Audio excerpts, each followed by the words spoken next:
his name.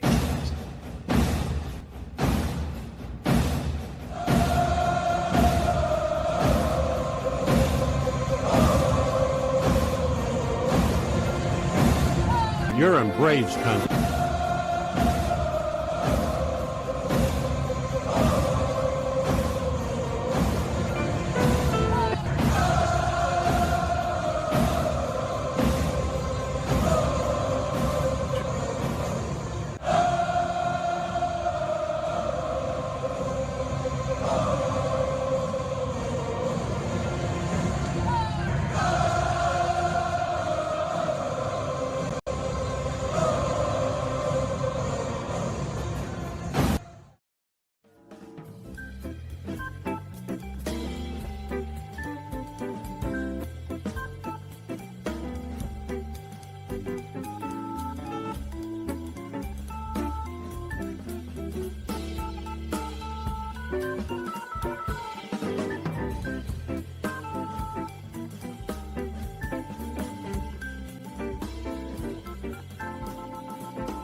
You're in Braves country.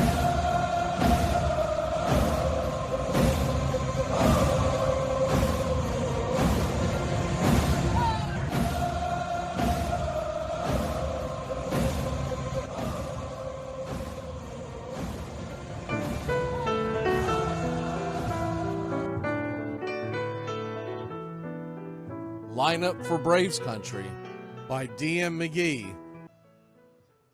A is for Aaron, the Hammer and Hank, the real home run king. Take that to the bank. B is for Bobby. Cox never cowered. He'd give Blue quite an earful on his way to the showers. C is for Chipper. Don't call him Larry. He would show up in Shea, the Mets he would bury.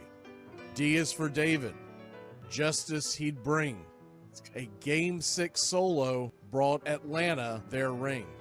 E is for Eddie Matthews. 512 bombs away. Lit skies from Boston to Milwaukee to the A. F is for Fred. McGriff dog-biting crime. A fire was lit the day he arrived. G is for Glavine. Southpaw winds and kicks. Changing speeds east and west. A gem in Game 6. H is for Harry and his brother George Wright.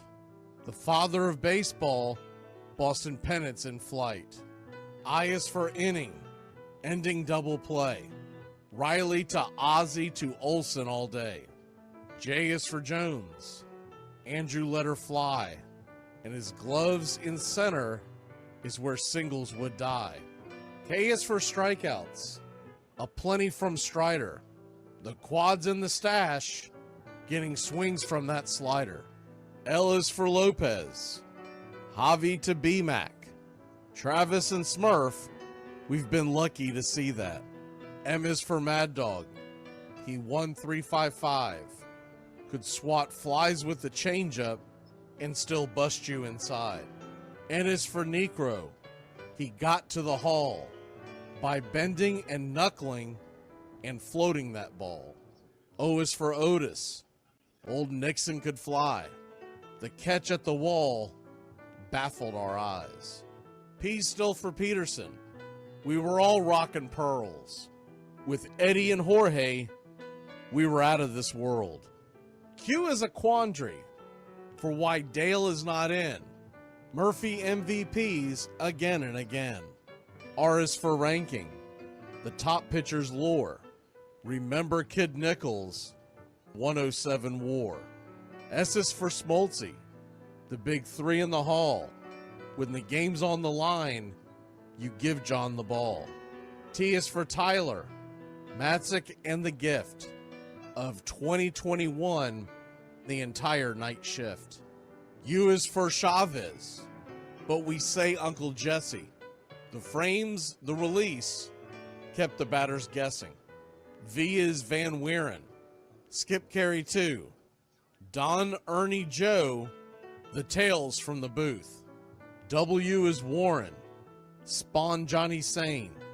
They'd ride him in Boston and then pray for rain. X is Mazzoni. Yeah, X marked the spot. Leo rocked next to Bobby, and his pitchers stayed hot. Why it makes us feel young, the game's main appeal. Chopping through the battery, there's no better feel. Z is for Zip Boom Bam, Rama-Lama Ding Dong. Throughout the summer, we sing that song.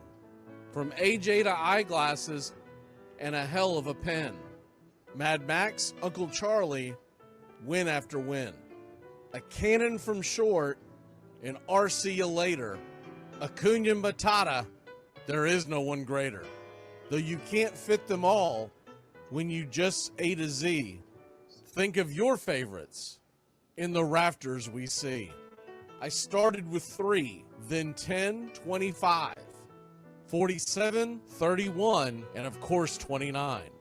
Let's not forget 21, 41, 35, the great 44, or 755, and old number 6, who led his great teams. The pennants were flying. It felt like a dream. From Boston to Milwaukee to Atlanta's TBS, a family, a tradition, Braves Country's the best. Lineup for Braves Country by D.M. McGee.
like me, you can't smoke like me. So don't try and be like me. Let's party together.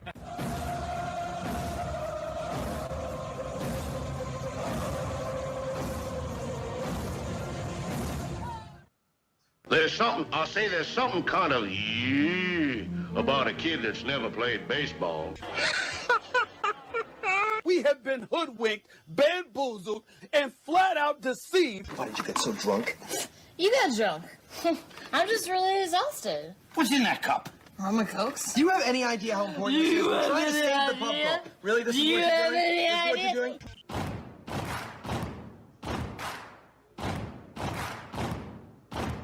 Baseball is a beautiful thing.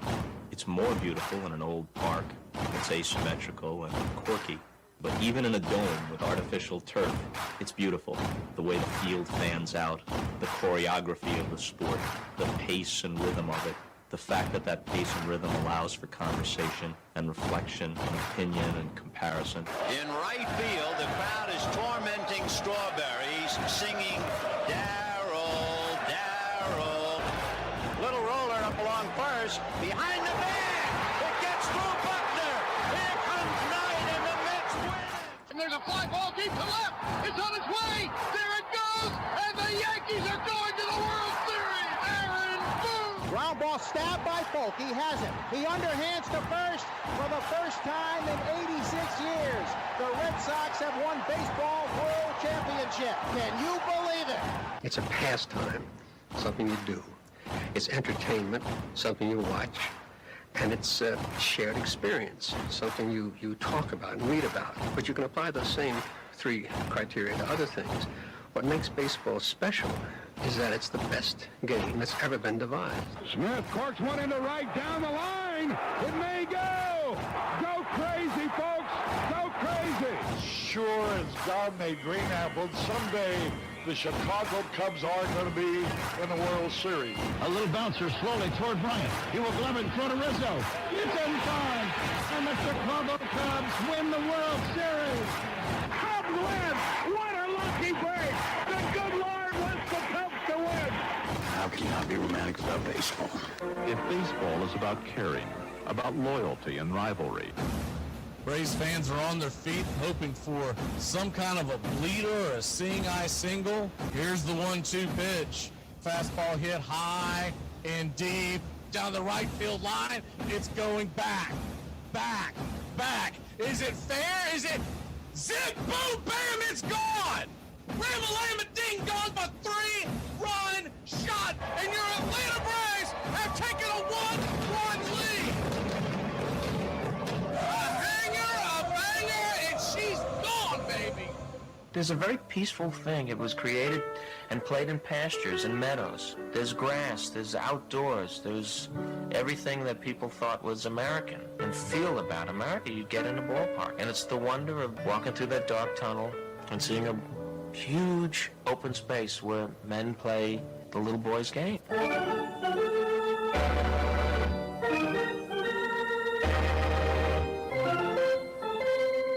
I believe in the Church of Baseball. I've tried all the major religions and most of the minor ones. I know things. For instance, there are 108 beads in a Catholic rosary and there are 108 stitches in a baseball. I prefer metaphysics to theology. You see, there's no guilt in baseball, and it's never boring. It's a long season and you gotta trust it. I've tried them all, I really have. And the only church that truly feeds the soul day in, day out is the Church of Baseball.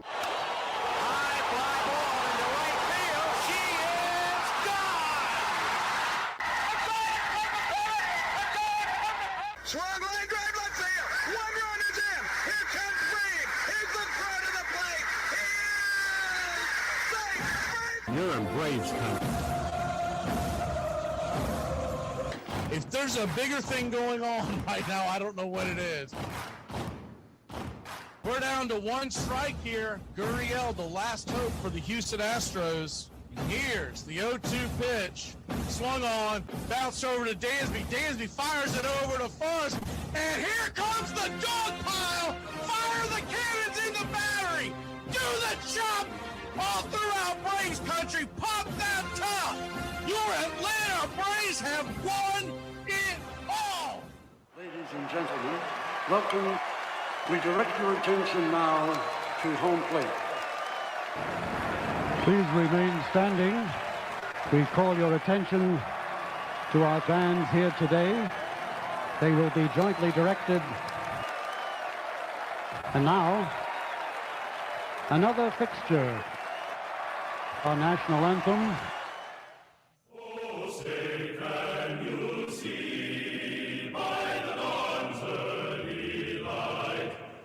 So proudly we hail at the twilight's last gleaming, whose white stripes and bright stars through the perilous fight, o'er the ramparts we once were so gallantly streaming, and the rockets red glare, the bombs bursting gave proof through the night that our flag was still there. Oh, say does that star-spangled banner yet wave o'er the land of the free and the home of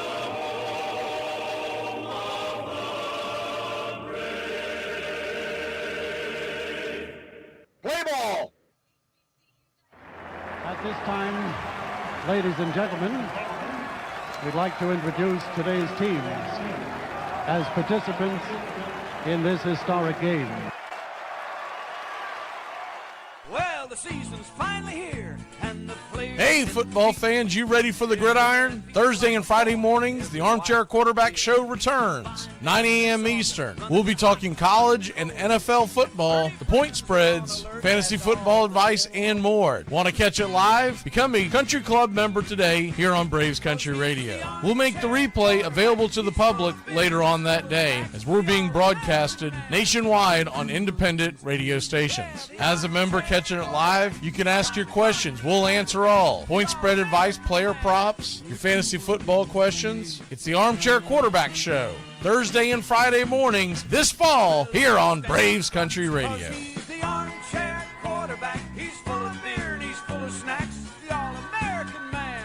With a cool one in his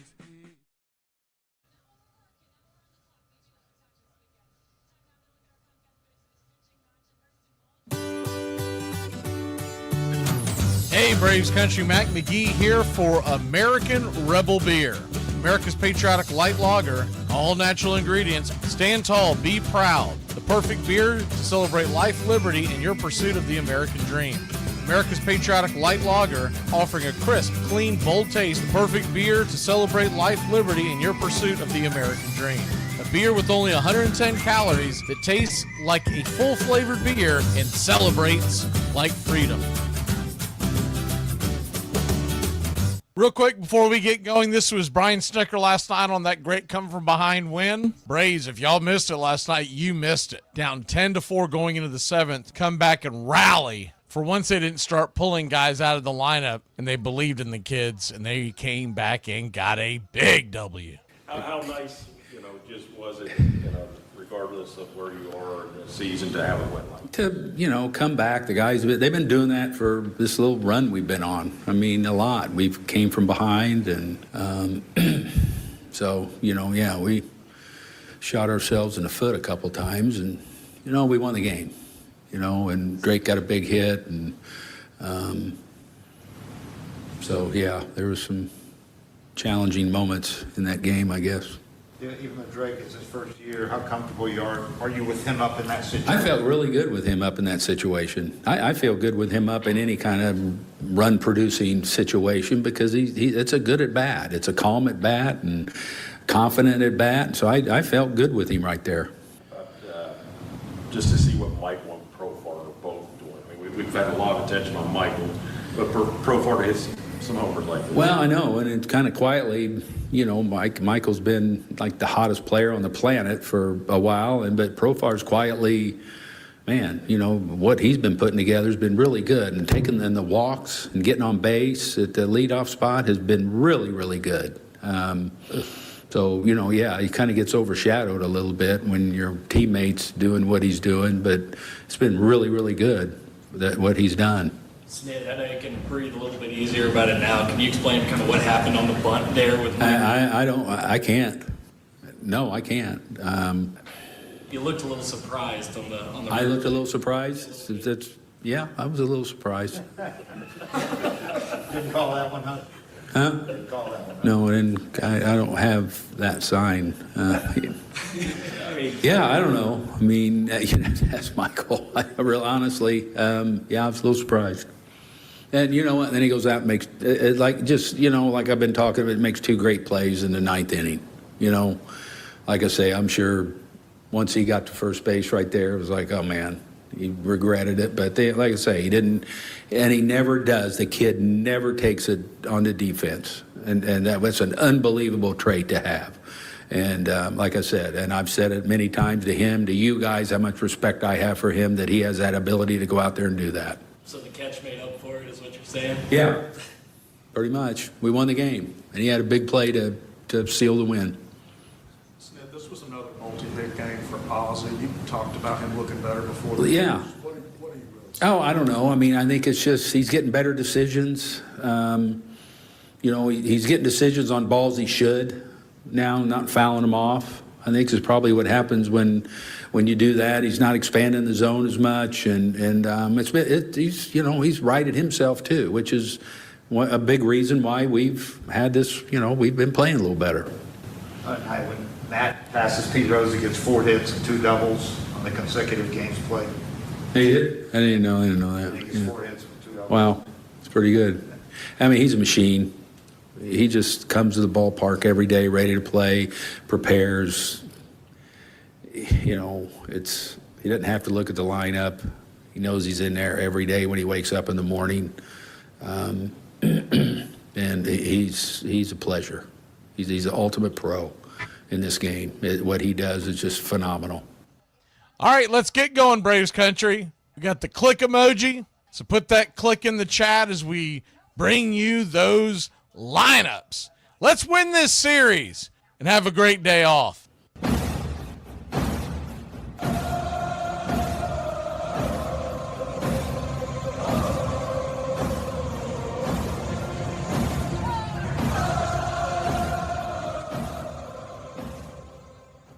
On a beer?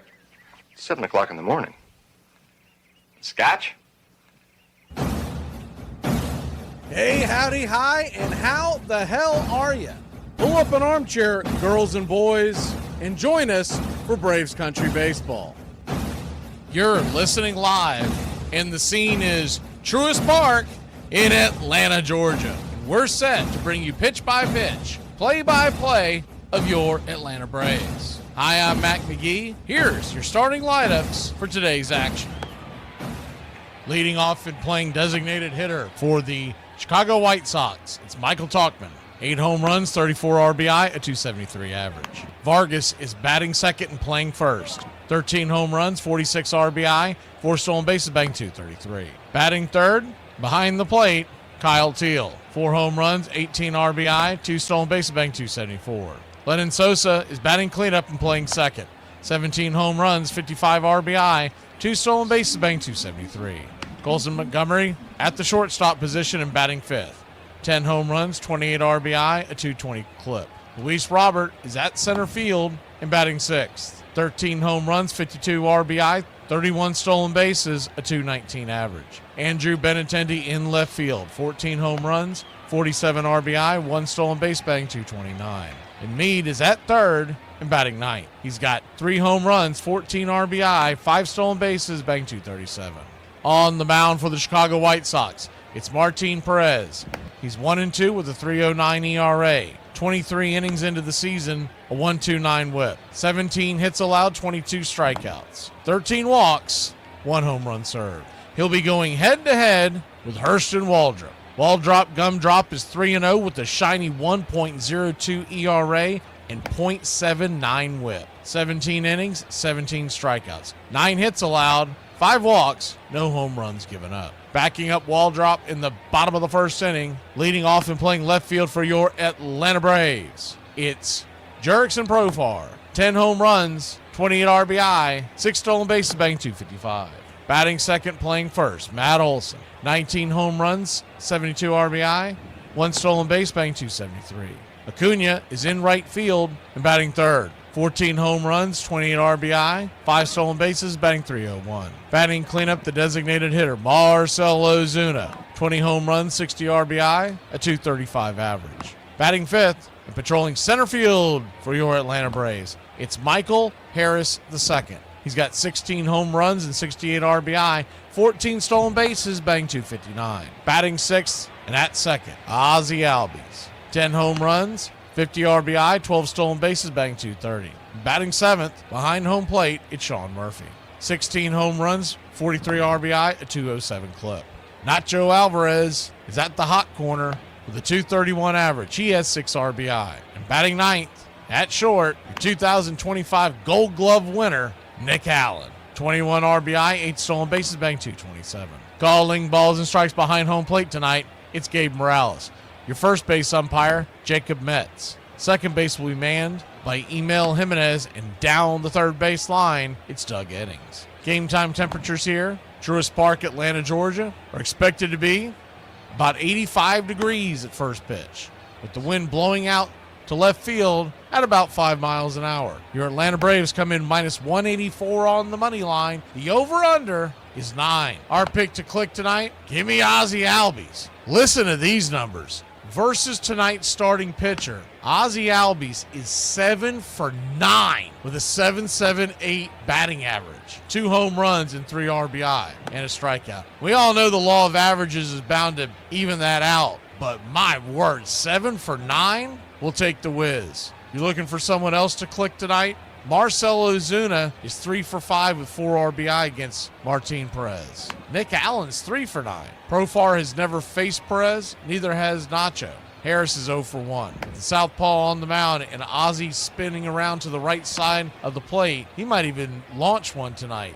Much better power numbers from the right side. We'll take your Atlanta Braves to win this one going away. Hurston Waldrop throwing punchies. Martin Perez, though he's got good numbers, only 23 innings in. I think the Braves will get to him second and third time around the order. So give me Atlanta to go walking away with this one 8-3. Your American Rebel Beer, keys to the game tonight. The big thing's going to be Hurston Waldrop. If he continues to pitch the way he has, the way we've seen him in his very short career, and especially in 2025, this kid is going to absolutely coast through this lineup. But that's a big if, because with youngsters come the growing pains. We hope he's on tonight, and I think he will be. But you never know when you got a youngster out there. If he doesn't have his best stuff, can he get through innings anyways?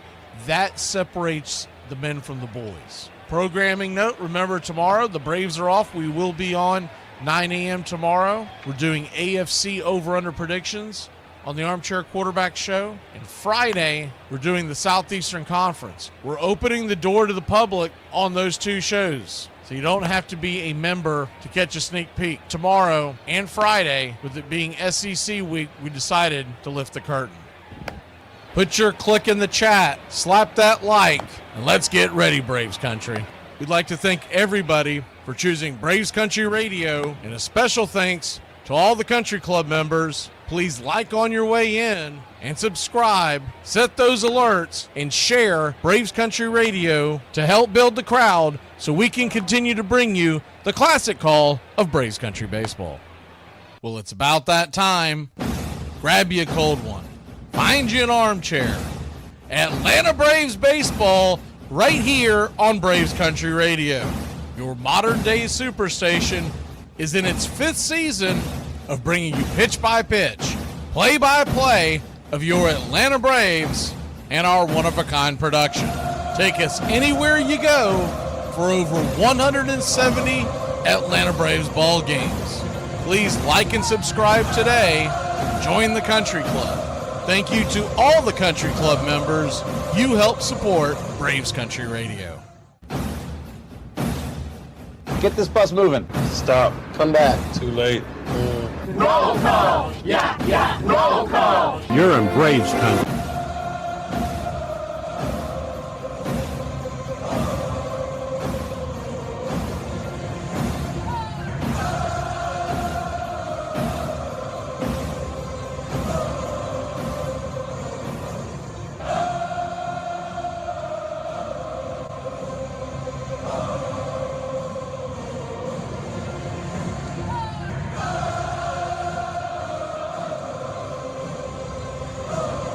Good evening, Braves country!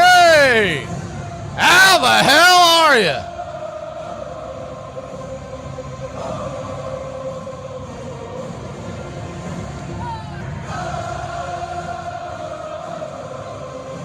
See who we got kicking in here tonight.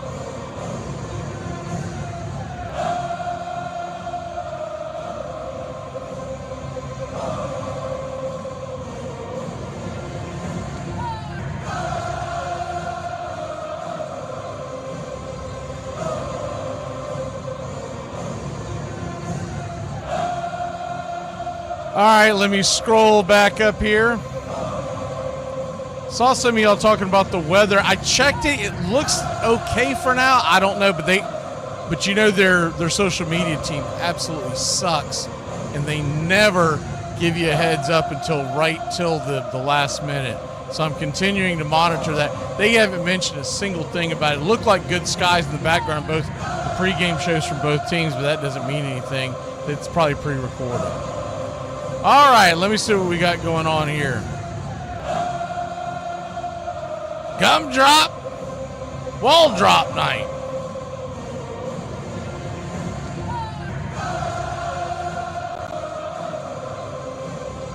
I don't know why it's not scrolling up for me, but it's not, so I'll have to go all the way back.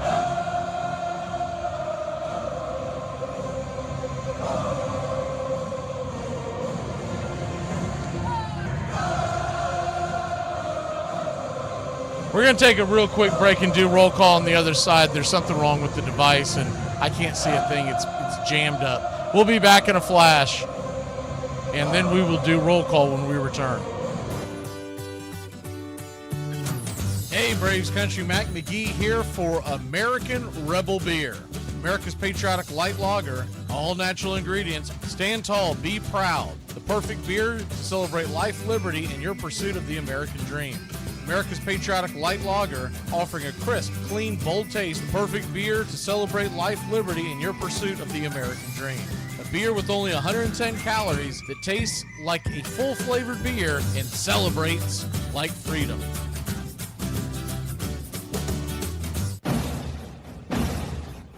Hey, Braves Country, this is Mac McGee with Braves Country Radio. We are bringing you pitch by pitch, play-by-play of your Atlanta Braves all year long. Join the Country Club today. Help support Braves Country Radio. Join the Country Club today. It helps us bring you more of the game we all love. Braves Country Radio, your home for the classic call of Braves Country Baseball.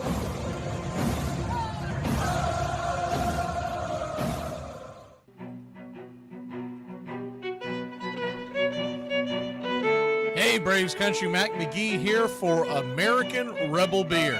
From the mountains to the prairies to your pint glass with white foam, we're bringing back beer with a backbone. All that matters in our brew is taste and a touch of American excellence.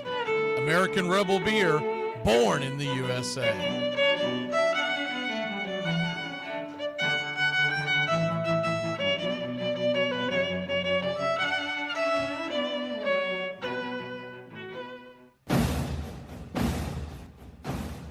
Ladies and gentlemen, we interrupt our program of dance music to bring you a special bulletin from the radio news. Sit quietly and we will control all that you see and hear. There is nothing wrong. You are about to participate in a great adventure. You are about to experience the awe and mystery. You unlock this door with the key of imagination.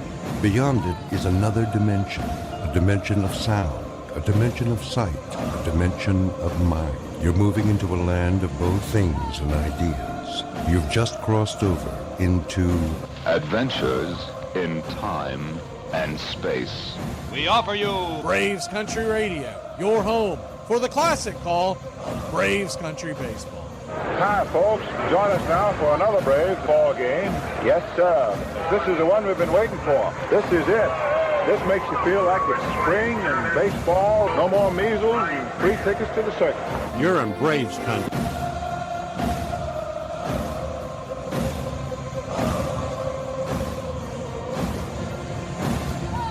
This is a reminder. Disorderly conduct will not be tolerated. Please respect your fellow fan and refrain from any unruly behavior. Failure to comply with these guidelines will result in ejection.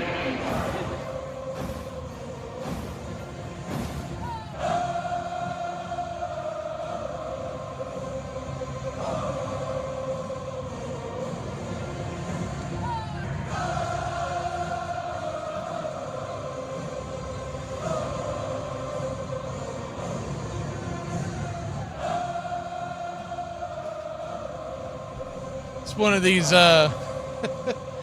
Murphy's Laws Day. Sean Murphy must be in the lineup. He is. Anything that could go wrong in the last 5 minutes has gone wrong, but I think we're rolling on all your independent radio stations worldwide tonight. We're on the streets. We're going live in a couple of different countries and nationwide. If you want to jump into the chat and see what you're missing on YouTube, it's Braves Country Radio, youtube.com/@Braves Country. All right, let's get in here. Let's see what we got going on here tonight. Roll call. As hopefully we're just a few minutes away from first pitch. I keep checking their exit count. Now, if you remember earlier in the week, they literally waited until 5 minutes after first pitch to tell us that there was a rain delay. Like, what the hell? All right, here we go. Roll call. We got John, Country Club member. Jeremy's back. Justin Hightower in the CC. Tim Powell in the CC. Timmy! Everybody loves Raymond Lovelace. 2, 4, 6, 8. Who do we appreciate? You're in Braves country. Uncle Charlie in the CC. 522 Freedom in the club. Justin's in the club. Tree Nug in the club. Jeremy's on the outside with his nose pressed against the glass. James Fisher in the club. Willis outside with him, trying to get in with fake IDs. Who else do we have in here tonight? I think I said John, but good to see you. Gary the Real McCoy in the club. Mark Ricky Ricardo. He's in the club. Royal Pita. Queen Club. Who else do we have in here tonight? I thought I saw some. There's Southern guy. He's in the club. Country Club members. I'm not sure if I said James Fisher or not, but good to see you. I know y'all probably are like, why does he not remember? I got like 9 monitors in front of me, and everything's flashing from me. So it's this is the hardest part of being able to bring to you every single night. George Pearson, Country Club member. My man Nathaniel Brooks in the club. I think we already got 522. Good to see you.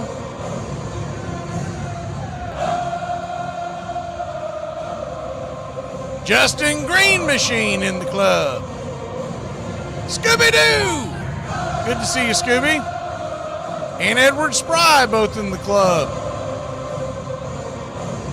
I think that's it. Still waiting to see. I'm going to assume that we're not getting a delay.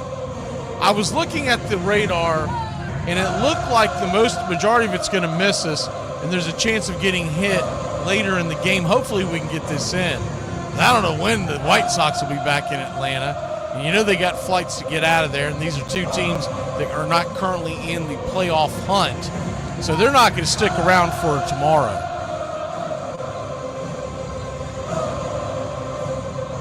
We're waiting to see the official, them coming out on the field. Still haven't seen that yet. All I've seen is clips. And basically, very, very cryptic. If you haven't already, get your pick to click. Can you predict what will come in 100 years? Or in 10? Or in the next minute? Some people think they can. Nuclear scientists, mathematicians, astronomers, biologists. Because they see beyond the known dimensions of time and space.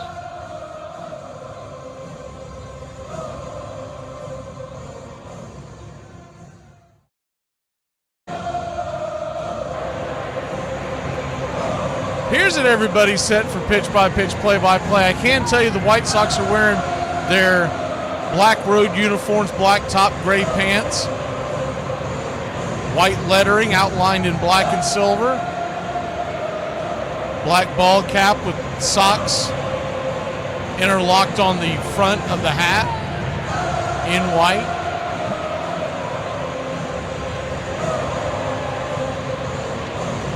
Urson Waldrop is coming out to the stage, so looks like we're good to go. So hopefully we don't get any kind of, I haven't even seen anyone mention it on social media, but I saw some of y'all comment, so I went to the two most reliable sources that I know for Braves weather. And like I said, it looks like it's going to dance around us at least for a little while. I can't imagine if they thought it was going to come pouring in within the next hour, so they would start the game because they don't want to lose the start on Urson Waldrop. Waldrop and the Atlanta Braves wearing their home whites, top to bottom. Braves across the chest in red, outlined in navy, same as the tomahawk, striped in gold. Numerals on the back in red, outlined in navy, along with the piping down the front of the shirts and the side of the pants. Names will be in navy on the back. Number 64, Waldrop, throwing his final warm-up tosses. And the Atlanta Braves will be wearing one of the best ball caps in the history of sport. Blue ball cap, red bill, and the A representing the city of Atlanta.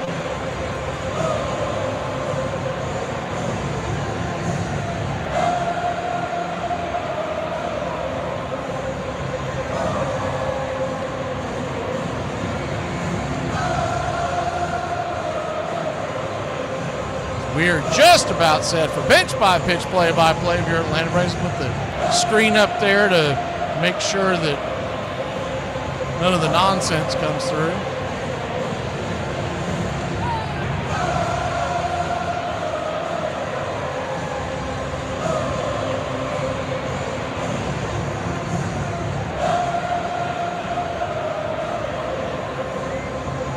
Waiting from that first pitch from Urson Waldrop as he looks into Michael Togman, who's the designated hitter tonight, righty-lefty matchup, and we have success. Yes, sir! It is baseball time in Braves country. First pitch swinging like he has been doing all series long is scalded through the infield. Hard hopper just past the diving Ozzie Albies. And it's a leadoff single for the White Sox. Fastball right down the pipe. And evidently, Sean Murphy hasn't been paying attention to what Talkman's been doing. It talked about it at one point last night. He has swung at the first pitch in both games of the series. You would have thought they would have thrown something, a little movement to throw him off. For the first pitch on the way to Vargas is a cutter outside wide. It's 1-1. I don't believe in that many coincidences, and I would be willing to bet that is a habit of Talkman his entire career. The 1-0 up top for a strike. Maybe they know that the Braves are laying in the first strike, so maybe that's why he's doing it. Nonetheless, runner on first, nobody out. Righty-righty matchup. We pulled back the the view for you. The 1-1. Swing, slices it up the middle. Ozzie will step on second, pops it over to first, and it's a 4-3 twin killing. Good job by Ozzie Albies. Kind of a looping swing there by Vargas. Not hard enough to get through, and Ozzie was standing right there regardless. Kind of a short hop, so Talkman was kind of stuck in no man's land. So 2 down off the jump. First pitch on the way to Kyle Teal, who has been a menace this series. It's high and out of the zone. It's 1-0. He probably would be considered their MVP in Game 1, and he had a good night last night in Game 2, hitting another home run. 1-0 outside wide 2-0. It wasn't for a great come-from-behind victory for your Atlanta Braves. He might have been their game ball last night. The 2-0, down and in, curveball to 3-0. So a 3-0 count. Waldrop pitching around Teal. It looks like Sosa's on deck, the right-hander. Infield back into the right. The 3-0 pitch. Inside, ball 4. So he'll head on down to first with 2 outs. Second base runner of the night.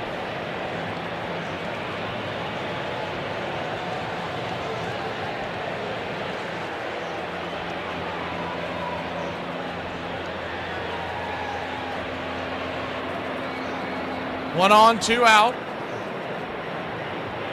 Righty-righty the matchup. The first pitch on the way. 97 miles an hour, outside wide. It's 1-0.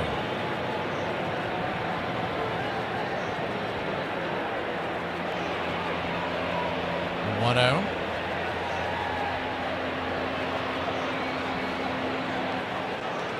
Kicks and fires. Down and away. Ball 2, 2-0. So a 2-0 count.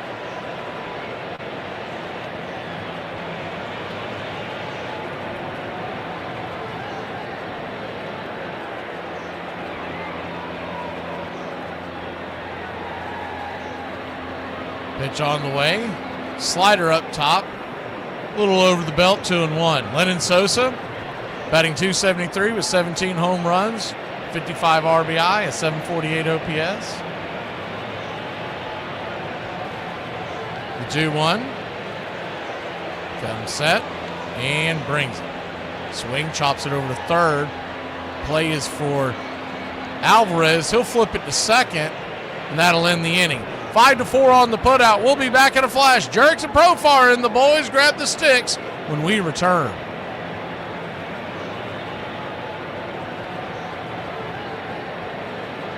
Kind of stuff that keeps me up at night. So today we talk about the gloveless Gus Weighing. Nicknamed Cannonball, Rubber Arm Gun, he played for 9 different teams between 1887 and 1901. In his first taste of professional baseball, he was pretty much Jekyll and Hyde. In 32 starts that year for the Charleston Seagulls, he posted a .76 ERA, but I can't imagine how, considering he hit 25 batters and threw 43 wild pitches. In 1888, on July 31st of that season, he cemented his place in baseball lore when he threw a no-hitter against the Kansas City Cowboys. A couple of years later, his life took a turn for the worse when his mother and brother passed away. This led to him being arrested for disorderly conduct after he drunkenly confronted an umpire after a game. Then there was the incident where he's arrested for vandalism of a painting in a Buffalo tavern. Not too long after, he was arrested for stealing pigeons from a Louisville pigeon show. 2 years later, he made history when he was the first player to make 3 consecutive starts for 3 separate clubs: the Philadelphia Phillies, the Pittsburgh Pirates, and the Louisville Colonels. His final years in baseball would be spent between the minors and the majors. In that time, he played for 5 more Major League Baseball teams. 4 times he won more than 30 games, 7 times he won more than 20. He started 505 games in his career and completed 449 of them. He holds the record for the most career hit batsmen with 277, and is tied for 5th all-time in most career wild pitches. Did I mention he was the very last player in baseball history to play without a baseball glove?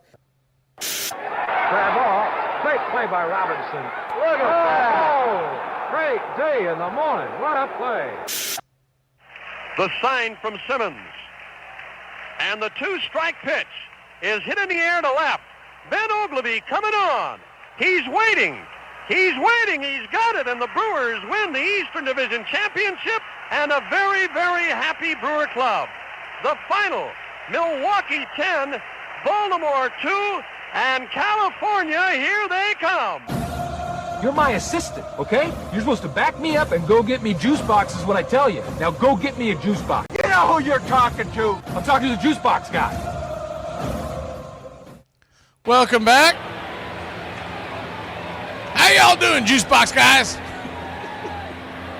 Braves nothing. White Sox nothing. We will head to the bottom of the first. Martin Perez, the lefty veteran, brings the first pitch on the way. 88-mile-an-hour sinker up top. It's 0-1. Left to right across the outfield tonight for the White Sox is Benintendi, Robert, and Baldwin. Around the horn is the 0-1.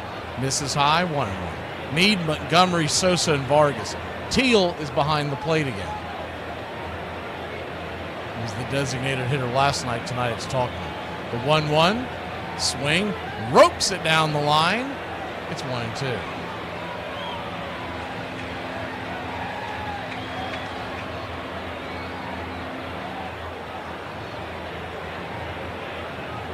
One-two count. Profar 255 batter on the year, 10 home runs, 28 RBI. The 1-2 from Martinez. Swing, chops it over to the right side. It's going to be a 4-3 put out. Sosa to Vargas, one away. Martin Perez, we've seen him from time to time. He's been a little bit in the American League and in the National League. Crafty left-hander. Think of Jose Quintana would be my best comparison. First pitch on the way to Matt Olson is a curveball up top. It's 0-1. He's had some good years. 34 years old now, so his velocity's a little down, but the 0-1. Swing. Chops it back to the mound, under the glove of the pitcher. Throw is wide, but it looks like Vargas will hold the bag, and it's going to be a 6-3 putout. It may even be a 1-6-3 putout. Perez may have touched that ball going by.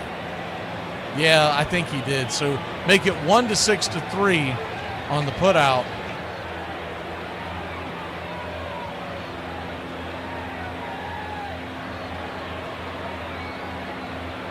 Just got him by about a half step. That'll bring Ronald Cunha Jr. to the plate. Cunha. First pitch swinging. Roast that baby through the hole for a base hit. And we're on the board with the base hits tonight. Bravo. What you'll see from Perez tonight, he is a true kitchen sink pitcher. He's got a cutter, a change, a sinker, a curve, a four-seamer. He used to throw the slider, but it looks like he hasn't thrown it yet this year, though he's only thrown 23 innings.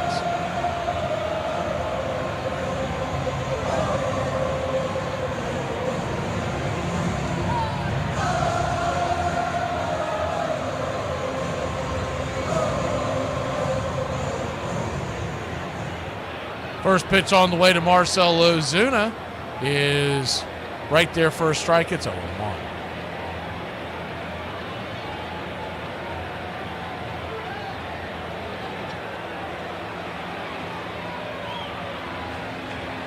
Lefty-righty matchup. Ozuna, the 0-1 misses high, 1-1. Marcell Ozuna, for his career, 3 for 5 with 4 RBIs versus Martin Perez.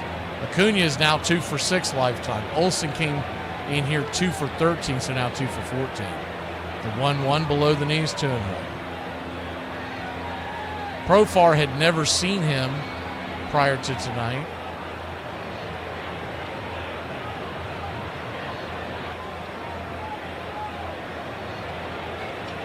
The 2-1 count. Pitch on the way, swing, slaps it back foul. Do it again. If you're wondering, no, it's not I'm not sure what's going on, but it's going wrong all across the board. Who's ever in charge of running this is dropping the ball. So we'll put the long view up because the catcher won't get out of the way. Sit down, buddy. Down in front. The 2-2. Caught looking, strike 3, sinker on the inner edge. and that'll end the inning. Braves put one on, but nothing doing. We'll be back in a flash. Wall drop, gum drop, goes back to work. People often ask, what's the best way to handle it when you hold the door for someone and they don't say thank you? Well, I'm going to share with you the one sentence I use that works every single time. You're welcome, you f***ing ungrateful bitch! Hey, what do you call your mom's sister? Aunt Connie? Aunt? Aunt Connie. An ant is an insect, a little insect. Yeah, it's Aunt aunt. Connie. Aunt Connie. You sound so proper. It's my aunt. That's because it's aunt. It's aunt. You say aunt though. Aunt. Honey. Honey, I don't like aunt. Bob McClure has been on since the 7th. He came on with 1 on, 1 out, and got Jackson to hit into a 4-6-3 double play. He is 2-2 for Baylor and coming back. A swing and a drive to deep left center. Back goes Edwards on the warning track against the wall. Yes, he's got it for the second out. There is the move of this game. Harvey Keene going to Marshall Edwards here in the 8th inning with the injury to Gorman Thomas. That ball is in the gap for extra bases, and Marshall Edwards hauled it down against the wall. Ben Ogleby would never have gotten to that ball. It was Marshall Edwards with a leap against the wall to haul it in, and there are now 2 away for California in the 8th. Here we go from the stretch. The pitch to Murray. A swing and a drive to center. Robin chasing. Long run. He's got it with a diving catch. And Nieves has made history here in Baltimore. A diving, sensational catch by Yount to preserve the no-hitter. Hey, Braves country, we're bringing you Atlanta Braves baseball all year long. That's Braves Country Radio, your home for the classic call of Braves Country baseball. Welcome back. First pitch on the way, swinging, line drive over to Olsen, 4-seam fastball. L3 in your scorecard, 1 away. So I'm telling you, the White Sox have picked up on some kind of a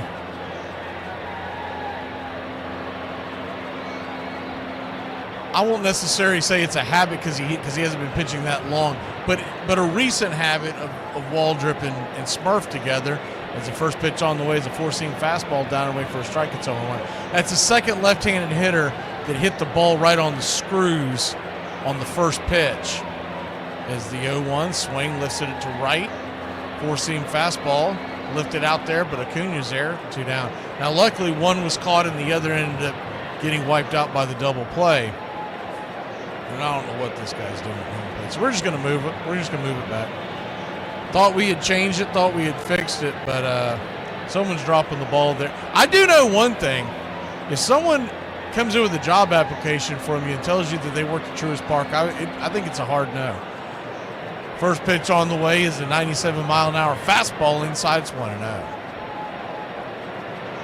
They have the worst production. I mean, it's ridiculous. You'd think that they were the Marlins. The 1-0 right there, first strike. It's 1-1. Honestly, the way they mess it up, you would think that they were a single A team. 1-1, swing and a miss, 1-2. It's worse when they're on the road, but they do all kinds of production errors at home. So a 1-2 count, Waldrop. We like to call him Waldrop around here. Pitch on the way, swing and a miss, strike 3. Waldrop gets back in it. 1, 2, 3. We'll be back in a flash. A quick second inning. Let's make it a little longer for the offense. Hey, y'all. It's time for Appalachian Word of the Day. The word of the day is European.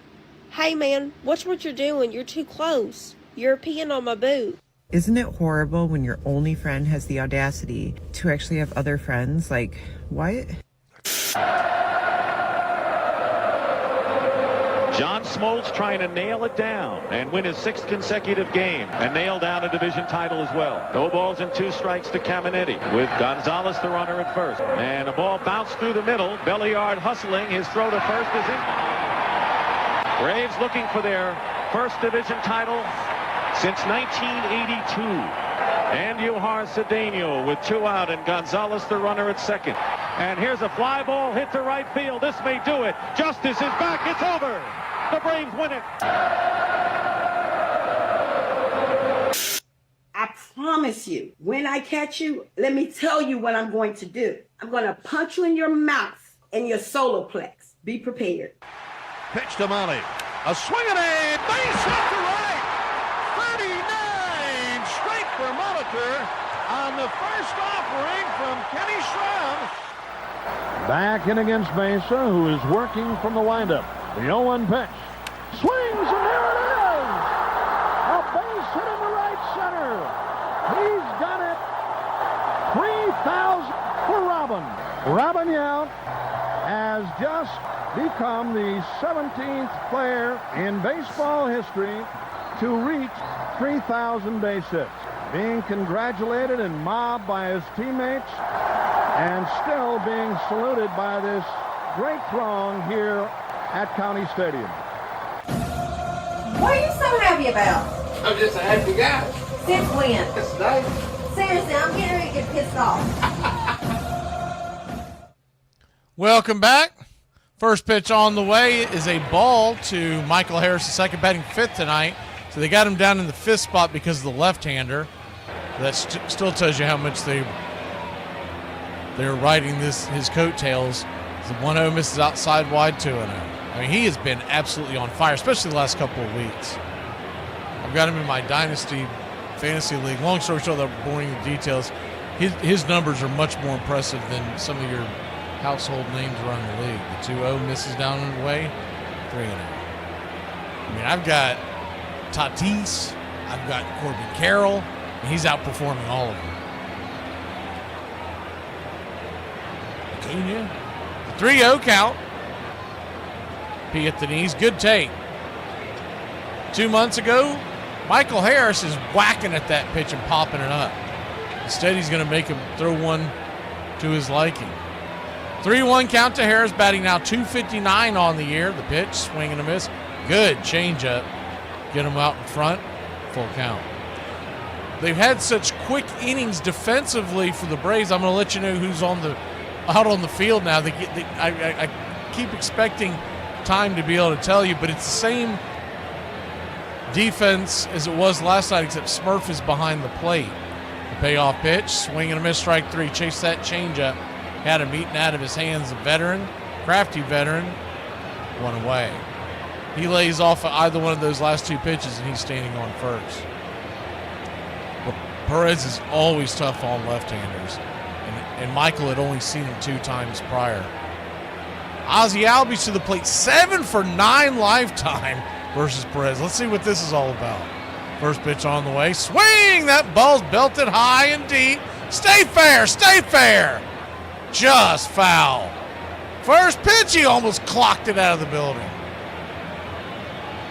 The Braves defense tonight, when we get back to the field, it's Profar, Harrison, Acuna, and around the horn it's Nacho, Allen, Ozzie, and Olsen. Smurf is behind the plate, Waldrop on the mound. The 0-1, check swing foul. It's 0-2. I don't believe I was able to get to the defense, the full defense of the White Sox, so we'll go ahead and restart it. Left to right, it's Benintendi, Robert, and Baldwin. And around the horn, it's Meade, Montgomery, Sosa, and Vargas. Teal behind the plate. The 0-2. In the dirt, good take. 1-2. Try to get him to chase that changeup. That's his game. He tries to get out in front, and when he gets out in front, he's going to try to get you to chase the change. 1-2 count. Swing, chops it foul. Do it again. Martin Perez throws the cutter 37% of the time, the changeup 28%, sinker 25%, and then the curve 7% and the four-seamer 2%. He has not thrown the slider yet this year, but he does have it. The 1-2, swing, hits it hard on the ground over to third, 5-3. Good throw over there by Meade, 2 down. Hard hit ball by Osby right into the teeth of the defense. There are some dark clouds in the background, so hopefully that's going away. If I'm going by the wind, it looks like it's pushing it away, but there's no way for me to know where we sit right here.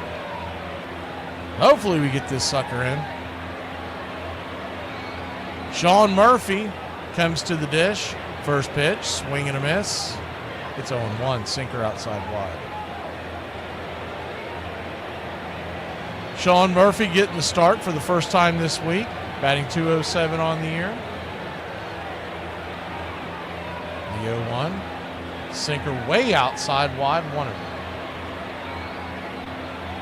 Martin Perez, 34-year-old, 6 foot, 210 pounds. The 1-1, swing, sinker, sizzles it straight back. It's 1-2. Man, there's just the guys have just disappeared on the field. Is that what's going on? I'm seeing this now. I apologize. It's none of our doing. The 1-2 count. Martin Perez out of Venezuela. 26 pitches on the year.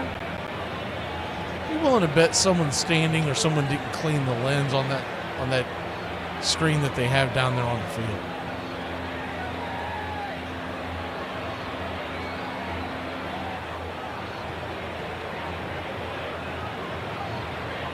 I'm starting to wonder if that catcher standing at the mount on the plate is the 2-2's fouled back. He's in a Braves uniform. I'm starting to wonder if that's Drake Baldwin, if he's protesting the game. Put me in. Martin Perez started his career with Texas and was there for quite some time, then went to Minnesota, Boston, Texas again. The 2-2. Dribbles it up the middle, and that'll be an easy set, 6-3. And that'll end the inning. Sean Murphy's woes continue behind the plate. We'll be back in a flash here in Braves country. Nada. There, Baldwin leads us off. There's this farmer that successfully grew a field full of vibrators. Unfortunately, now he has a problem with squatters.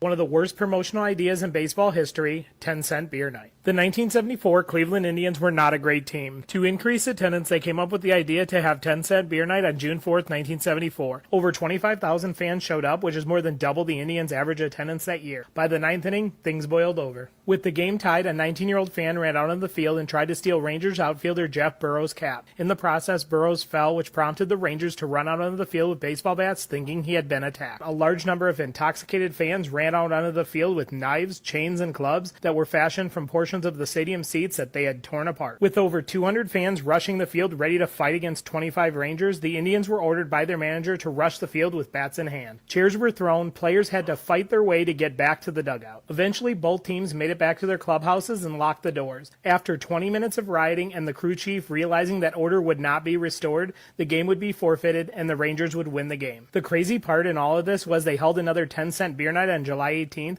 that attracted even more fans, but this time they learned their lesson and put a limit of 2 cups per person. All right, here we go with Ryan Braun. The pitch to him. Swing and a drive. Left center and deep. Get out. Get out of here. Gone for Ryan Braun. And they've got the lead. Wow, what a shot by Braun. It's his 37th of the year. Ryan Braun just sent this crowd into a frenzy with his 37th home run. And the Brewers have the lead at 3-1. Wild card on the line. Welcome back, Braves country. Hurston Waldrop fires the first pitch, misses for a ball. It's 1-0.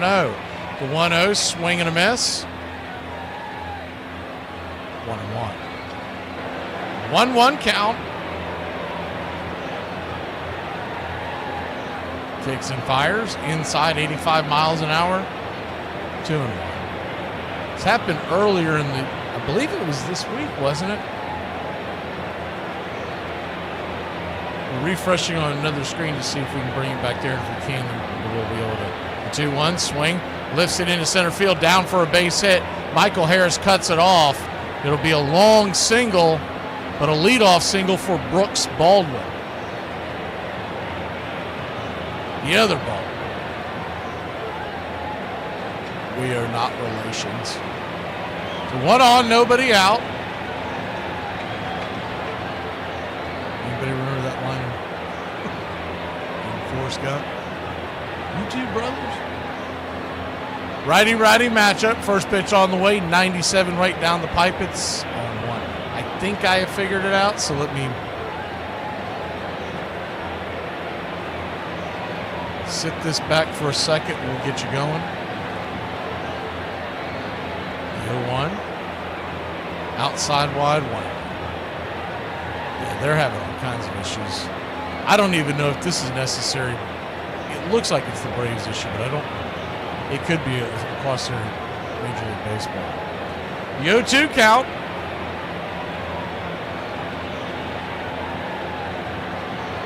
Kicks and fires. Swing, fouls it back. We'll do it again. Curtis Mead batting .237 on the year, 3 home runs, 14 ribbies. Believe we have pay dirt. The 0-2, swing and a miss, strike 3. Pulled the string on that one. 1 away. Now for me to try to time this up so I'm not that far in front of you. That's the other fun thing that I get to do every game, because there's no telling how quick it's coming in. You're kind of a slave to the first pitch because you have no idea. First pitch on the way from Person Waldrop as he kicks and fires. Right there for a strike at the knees. It's 0-1.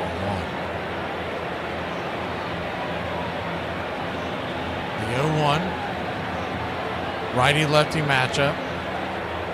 There must be some rain coming in because I see a bunch of kids that are taking off. They flip it over to first to keep the runner close by.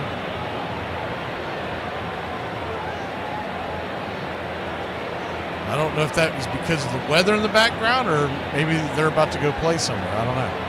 The 0-1, swing, chops it foul. It's 0-2. All the kids had instruments on them, so I don't know if they're about to go perform somewhere or if that was weather related. There are dark clouds in the background behind the center field wall.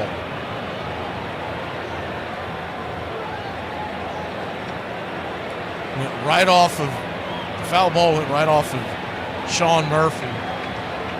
So home plate umpire, Emil Jimenez,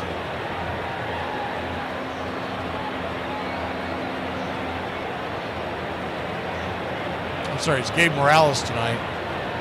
Buys a little bit of time. The 0-2, fouls it away. Do it again.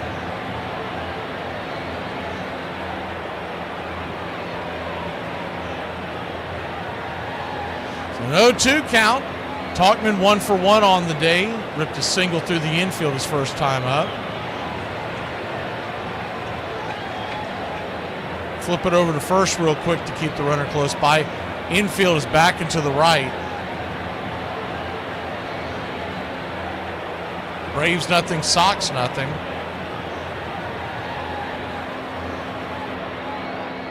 The 0-2, swing, chops it over to Ozzie. Ozzie to Allen, to Olsen, all day, baby! 4-6-3, twin killing. We'll be back in a flash here on Braves Country. Grab the sticks and hopefully rain, go away. Oh my God, are you okay? Yeah, I'm okay. What happened?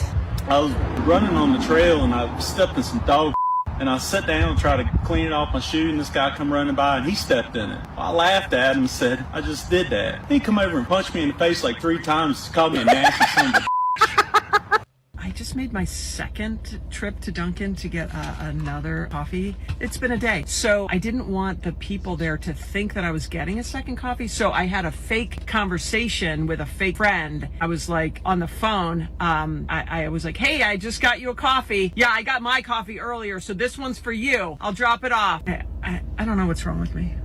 Everybody in this place is standing. $45,299. Sabathia sets. Here it is. Swing and a bouncer. Double play ball. JJ second. Relay. Double play. Hey, they win. Oh, what a finish. CC Sabathia being mobbed by his teammates. Wow, what a game. What a performance by Sabathia. Mobbed by his teammates, mobbed by the coaching staff. Here comes the rest of the bullpenners. And Sabathia now saluting this huge crowd. And they return the salute. Sabathia, with the season on the line, on 3 days rest, stops the Chicago Cubs.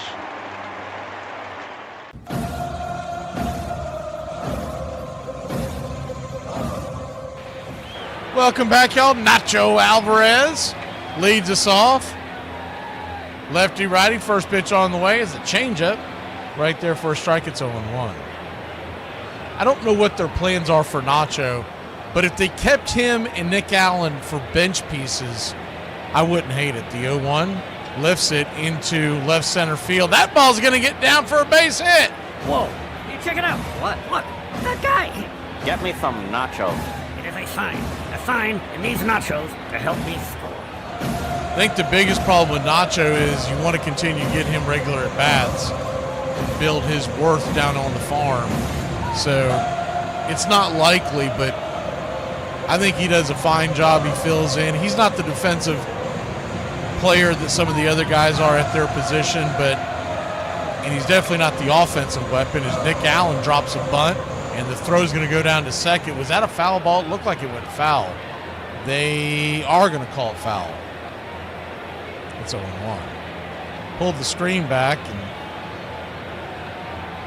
well, the ghost of Travis d'Arnaud is still standing at the plate.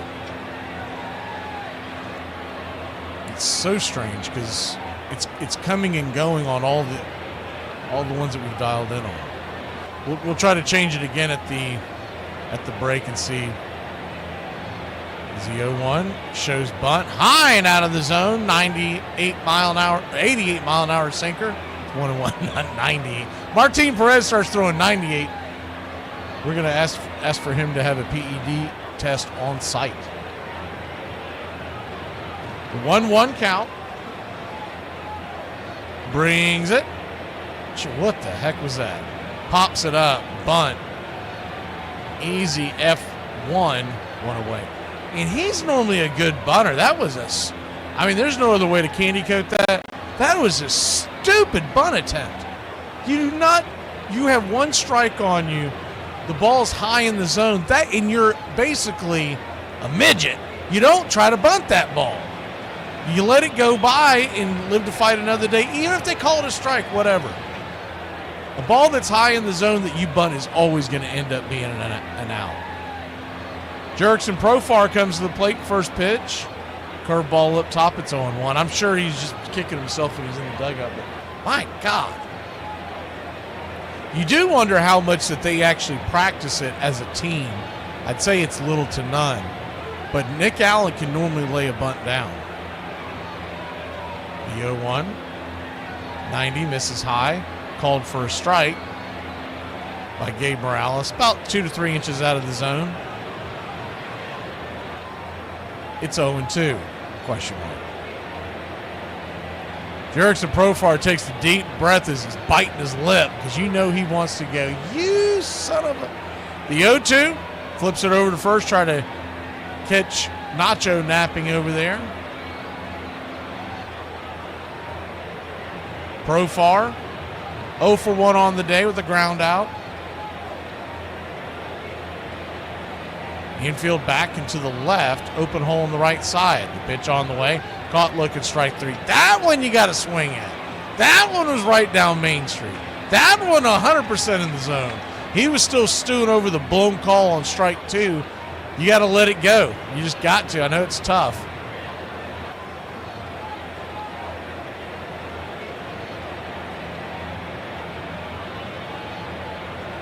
He didn't use it, but he probably should have used his timeout just to clear his head. Lefty-lefty matchup now. Matt Olson 0 for 1 with the ground out. His first time up over to third base. First pitch on the way is a strike right there on the outer edge. It's 0-1.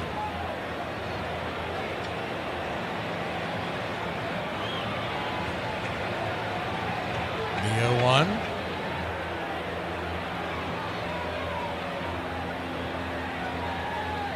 Kicks and fires in the dirt.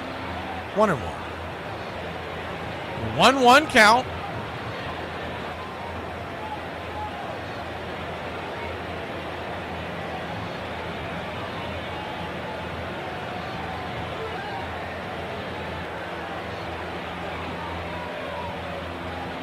Braves nothing, Sox nothing. Bottom of the third. The 1-1 swing pops it up. Will it stay in play over by the third base side? Looks like it will. The catcher Teal is underneath it. And that'll end the inning. So we get leadoff runner on, and then it's 1, 2, 3. We'll be back in a flash. Heart of the order due up for the Chicago White Sox. You know, really everyone just being on the same page, because we know these guys are going to come a lot. I mean, there's that was damn it, I was not expecting. Let me buy a beer. Sure. These fans, I love them. When I came in, they didn't recognize me at first, but then when I told them who I was, next thing you know, they're buying me my favorite beer, light beer from Miller. They know us ex-big leaguers drink light because it's got a third less calories than their regular beer. It's less filling, and it tastes great. Thanks. Hey, it's a pleasure to buy a beer for a great pitcher like Whitey Ford. Hey, so I lied. Light beer from Miller. Everything you always wanted in a beer, and less. Hey, Whitey, I thought you were a lefty. Oh, that's right. Ladies and gentlemen, let's welcome the Hall of Fame voice of the Milwaukee Brewers, Milwaukee's very own Mr. Baseball, Bob Uecker. My first manager ever in baseball, Bertie Tebbetts, while playing in a game over at County Stadium, after my first game, told me that I should think about becoming a broadcaster. I remember walking on the field over at County Stadium and Bertie Tebbetts asking me about my first big league game. Was I nervous? Was I uptight? My family was there. And after telling Bertie Tebbetts that I was not nervous or uptight about this first major league appearance, he said, well, let's go get him. And by the way, the rest of us up here wear that supporter on the inside. And from there on, the rest is history.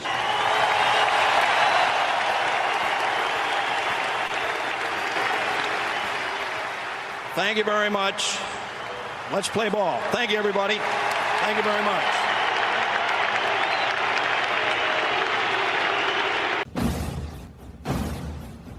Join the Country Club today. Help support Braves Country Radio. Join the Country Club today. Welcome back, y'all. Gumdrop goes back to work. First pitch on the way is a strike there on the outer edge. It's 0-1. Tim, you made me break out laughing. You comment the 0-1. Right there. Inside, it's 1-1. Said a hot dog sandwich. And I misread it first because at first I thought you said sandwich because it sounds like something one of my friends would say. I was like, oh, man, I about fell out the 1-1. Chops it over to third, 5-3 put out. One away. I got one buddy that's never called a sandwich anything else than a Sammy.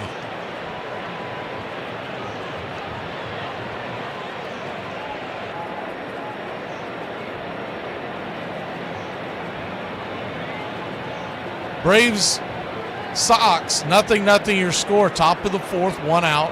Waldrop at 34 pitches, so he's okay on that front. So far, so good.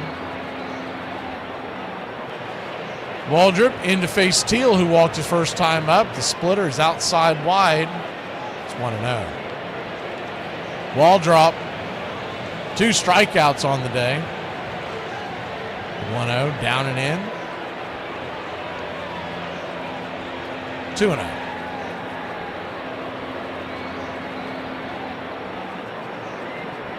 2-0 count.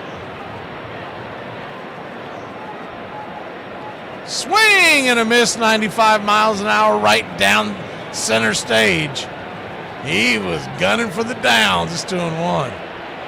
This is a pretty good matchup here. A couple of good young players. Kyle Teal versus Hurston. The curveball right there for a strike on the outer edge, 2-2. We didn't go with that nickname, but the first thing that I thought of when he first came up, Hurston Waldrop, is it makes me think of Hurston Howell III from Gilligan's Island. The 2-2. Swing, chops it off his instep. We'll do it again.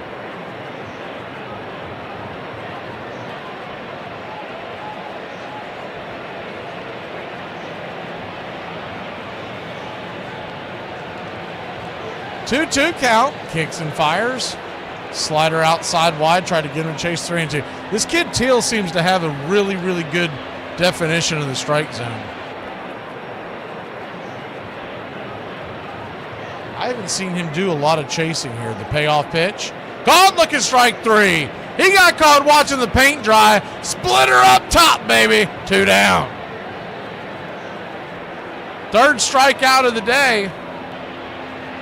I don't know if y'all saw it or not today, but I watched quite a bit of it. What was that kid's name again? I mess up his last name all the time, even back when he was in college. I used to watch this kid pitch. Give me a second, I'll look it up. First pitch on the way is a slider right there for a strike. It's 0-1.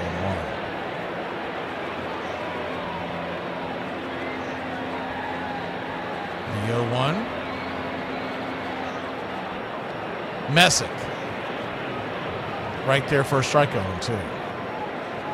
Parker Messick. I always want to call him Medwick. I have no idea why, but I always want to call him Medwick. Anyways, he pitched to Jim. He got screwed over by the bullpen as the 0-2. Chops it down the line. Do it again. Pitching for Cleveland. We just saw Cleveland. They've now lost 5 of their last 6 and starting to flail chasing down the wild card. I'm pulling for them because they're chasing down the Yankees. But 6 innings, 6 strikeouts. Southpaw is the 0-2 in the dirt, 1-2. Played his college ball at Florida State, and he was pretty impressive. You could tell he was nervous when he first came out there, but he ended up settling down. It was pretty outstanding start, and his family was in the crowd. It was a cool scene. The 1-2. Chops it foul. We'll do it again. 1-2 count.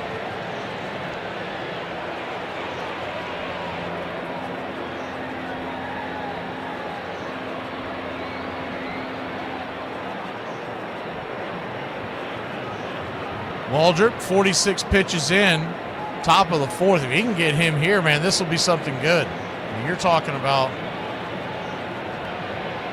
really low pitch count. Is the 1-2. Swing and a miss, strike 3.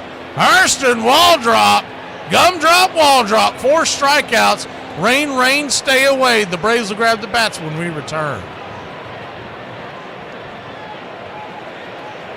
Sometimes I call other women's name out in bed just to remind my wife that I have other options. Little Debbie is not another option. Top 10 things that women say that make men want to suplex puppies. Number 10, don't watch it without me. Number 9, try this, it's good for you. Number 8, guess who I saw today? I don't care. Number 7, what do you think I meant by that? Number 6, I don't care where we go, I'm just hungry. Liar. Number 5, can we talk? Number 4, you know what would be fun? Number 3, I'm fine. So no sex ever again? Yeah, that's cool. Number 2, I'm almost ready. And the number 1 thing that women say that makes men want to suplex puppies is, it's okay, I'll just have some of yours. You know, everyone knows you capture a leprechaun, you get 3 wishes, right? So we gotta think very carefully what our next 2 are here. I wish I could live forever. What are you doing? I wish you don't. How about No, why did you do that? Why did you do that? Why didn't you say, I wish I could live forever? And live forever with you? What? Bob Uecker in the Brewer booth, half a century calling Brewer games, and some of the highlights, some of the best moments came from the 1980s. Here's a sample. They're loaded up here in the 9th inning. Molitor goes to 3rd. Ben Ogilvie to 2nd. Gorman Thomas is on at 1st. And it brings up Sixto Lascano. Lascano with a big 2-run homer. back in the fourth inning to tie the game at that time at 3-3 is 1 for 4 this afternoon. Drago from the windup. The pitch to Sixto. Here's a drive to deep right center. Way back goes Evans. It's got a chance to go. Goal! Hey, a grand slam home run for Escato. And the Brewers have won this opening game by a score of 9-5. Oh, what a finish today. The relationship between a husband and wife is psychological. Welcome back. One is logical. First pitch on the way to Ronald Acuna Jr. was swing and a miss. It's 0-1. That same crap's going on. I thought it finally fixed itself. The 0-1 right there down the plate. It's 0-2. So an 0-2 count.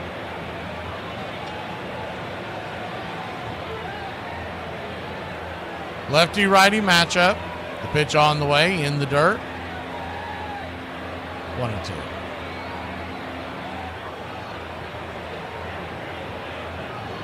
Braves nothing, Sox nothing, bottom of the fourth. Still dark skies behind the outfield wall. And it's really dark in deep center field. Just hoping it misses us somehow. The 1-2.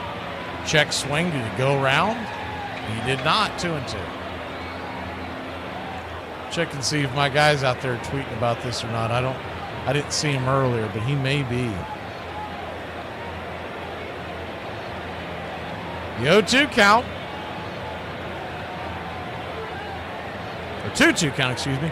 Cutter in the dirt, full count.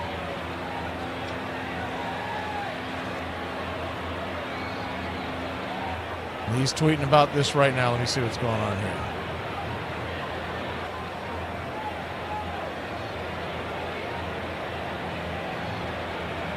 The payoff pitch.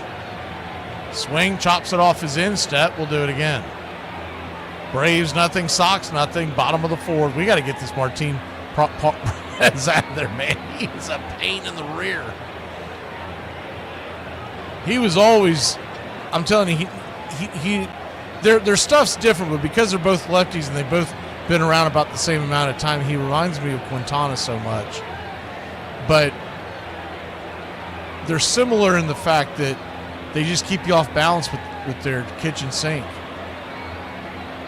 The payoff pitch. Swing! Fouls it back. We'll do it again.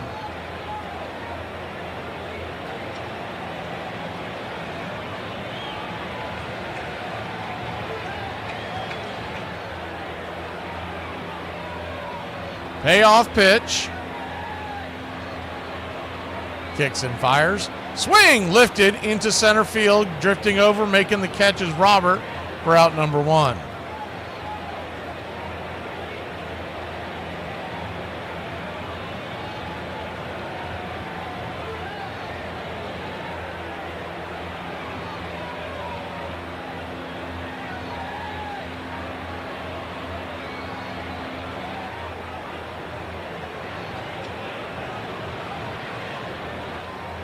Lefty-righty matchup. First pitch on the way, 84. Change up on the outer edge, it's 0-1.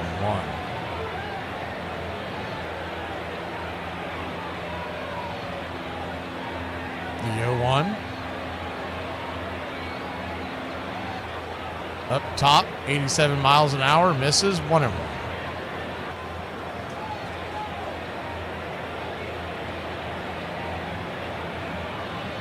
1-1 count.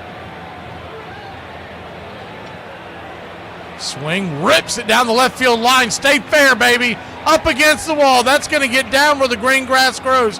Hard hopper off the wall. Here comes Ozuna, and he will make it into second base with the 1-out double. Get it, Big Bear, Big Zoo. That ball was smoked. 108 miles an hour off the bat. Deep into the corner. Little higher. That sucker would have been gone. It smacked the fence. And it was hit way too hard for Benintendi to chase it down. Good play off the wall by Benintendi, though. He turned and fired that thing. It was closer than you would have thought. Harris, the batter, first pitch. Changeup down and away, the pitch that he struck out on after back-to-back swings. It's 1-0. 0 for 1 on the day with that strikeout.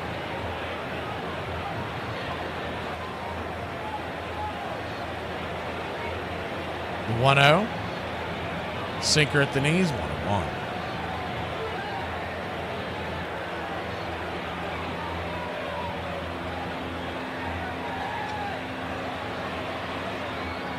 One count.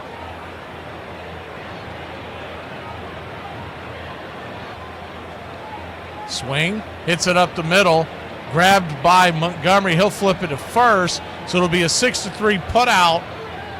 But on the play, Ozuna makes it over to third. So not a productive out with 2 outs, but he does get 90 feet away.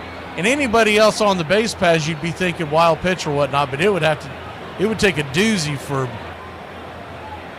Marcell Ozuna to score. So Ozzie Albies your batter. Remember, he's had a very good career against Martin Perez, and he hit the ball hard to third his first time up. First pitch, 91 misses high. It's 1-0. And you better believe Martin Perez is familiar that he hasn't had a good out. Ozzie Albies 7 for 10 now lifetime with 2 home runs versus Perez.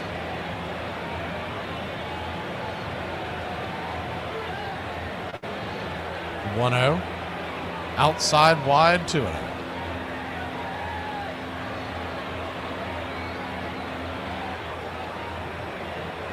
Two-0 count.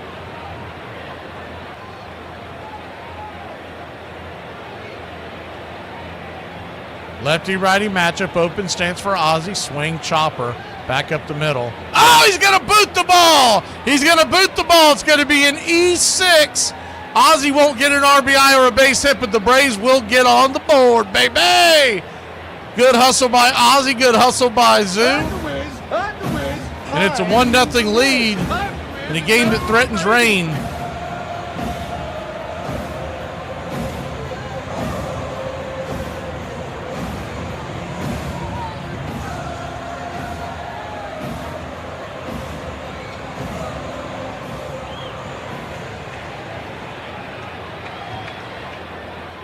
One on, 2 outs.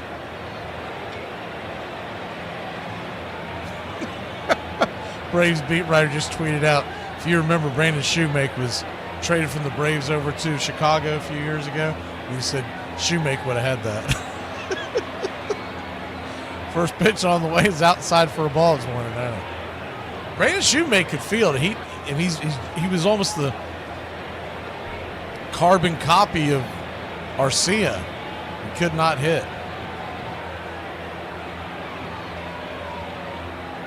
Braves lead it 1-0. I know your scoreboard doesn't say so, but then again, there's a catcher protesting at home plate too, so take that for what it's worth. 1-1 inside, 2-1. So a 2-1 count. Sean Murphy. I mean, it just gets so much more difficult to hit the ball when there's a guy standing on the plate. For those of y'all listening on radio, you're not going to get that reference. The 2-1 pitch. Inside ball 3-1. So a 3-1 count.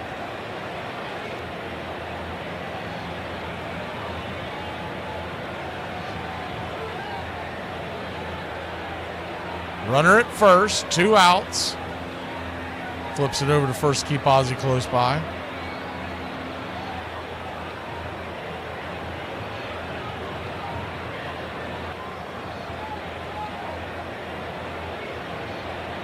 Three-1 pitch. Brings it right there at the knees. Full count. So Sean Murphy runs the count full.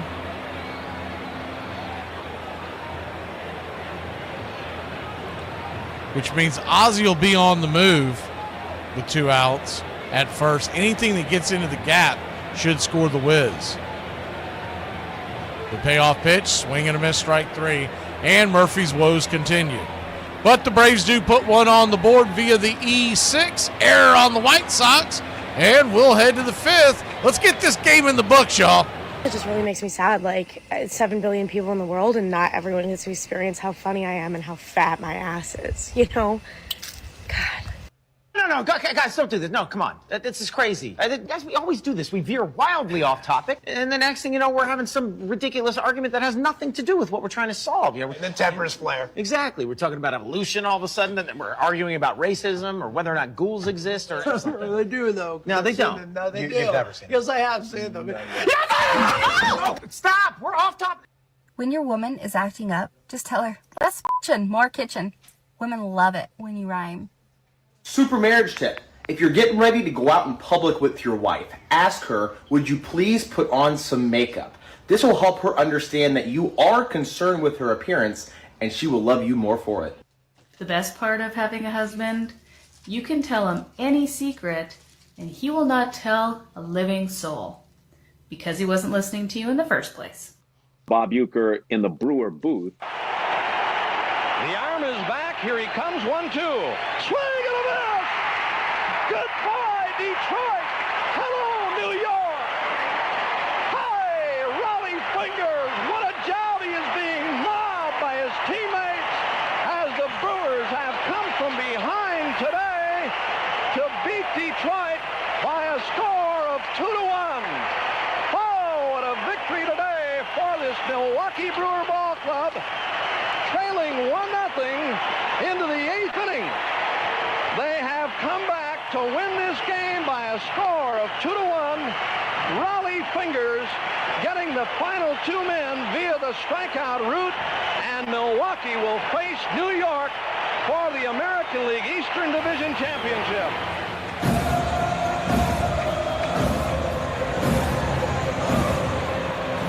Welcome back, Braves. Braves fans, Braves country. First pitch on the way is a strike, swung on and fouled straight back. It's 0-1. You think it looks bad what you're looking at? You'll see the alternate screen we have. This camera's like pointed at the ground, and it hasn't moved in 30 minutes. Pitch on the way. Misses for a ball. It's 1-1. 1-1 count, righty-lefty matchup. The pitch swung on, fouled straight back. It's 1-2. So I saw some questions, and we also got a couple of messages. So I'll go ahead and clear it up real quick. The Braves have the 1-0 lead in the 5th. They have to give Chicago a chance to have 5 innings of offense.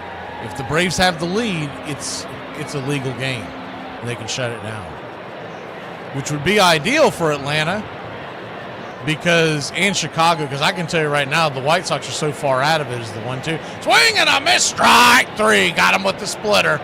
1 away. The White Sox are going to want to get on the plane. They're not going to want to drag this out till 2 in the morning, right?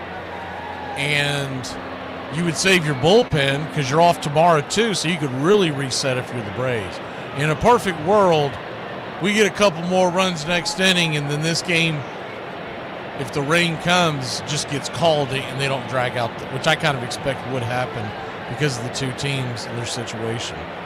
First pitch on the way is a splitter right there at the knees. It's 0-1. And the later it gets, the higher the probability. The 0-1, swing, lifts it. Center field. It's going to drop for a base hit.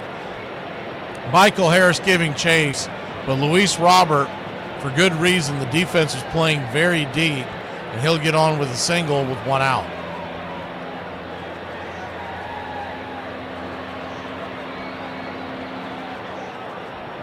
One on and 1 out.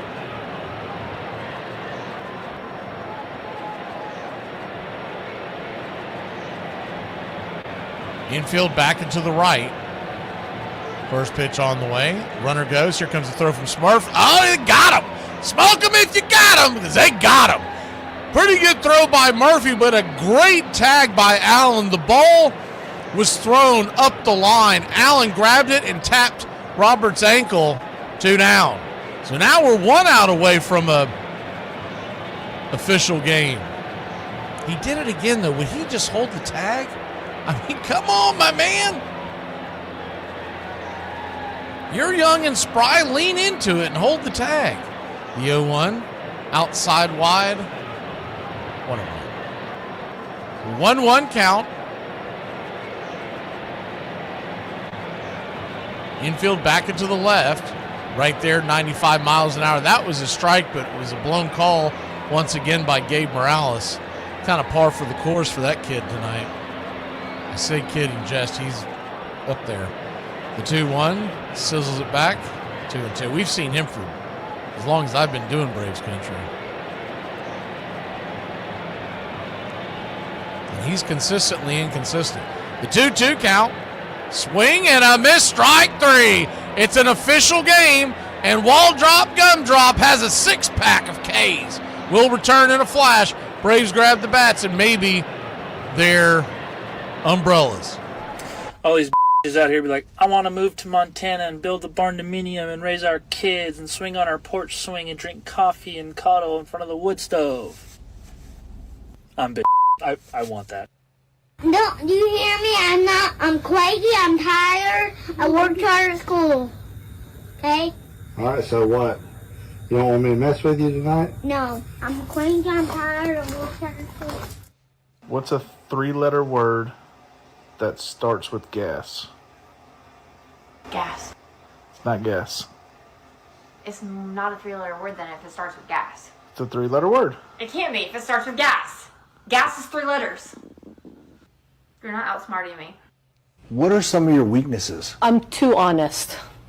I don't really think that's a weakness. I don't give a what you think. I am genuinely curious. What do people who do not drink coffee look forward to when they get out of bed? Like, you mean to tell me that you guys are out here just raw dogging life, caffeine free? I don't understand. Bob Uecker in the Brewer booth, half a century calling Brewer games. 3-2, 2 outs, 4-4, ninth inning. Gantner, there he goes. The pitch, a swing and a fly ball, right field and deep. Get up and get out of here. Gone for Swaim, and they've done it again. 12 in a row on a 2-run blast by Swaim to win it. Oh my goodness, do you believe it? Morgan, a smash up the middle, base hit to center. Here comes Gomez, around third, a throw, and the Brewers win. The Brewers are moving on a base hit by Niger Morgan. He's being mobbed. Wow, what a scene. So what do you want to do now? Want to get drunk? Yeah. Welcome back. First pitch on the way to Nacho Alvarez is a sinker outside for a ball. It's 1-0.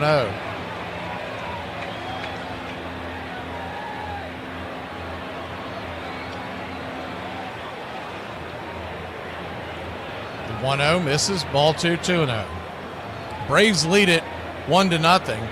Bottom of the 5th. What we need is good old-fashioned Connie Ryan to come to the plate. I'm sure a lot of y'all aren't aware of this. Perez is kicking dirt all over the rubber. Not sure what he's doing there, but I don't know if he's trying to stall with the rain in the background, but it's going to work against him. For you Braves fans who think you know it all, here's a good nugget for you. September 29th, 1949 is the first pitch on the way. It swung on, popped up high over to first base. F3 in your scorecard, can of corn, one away.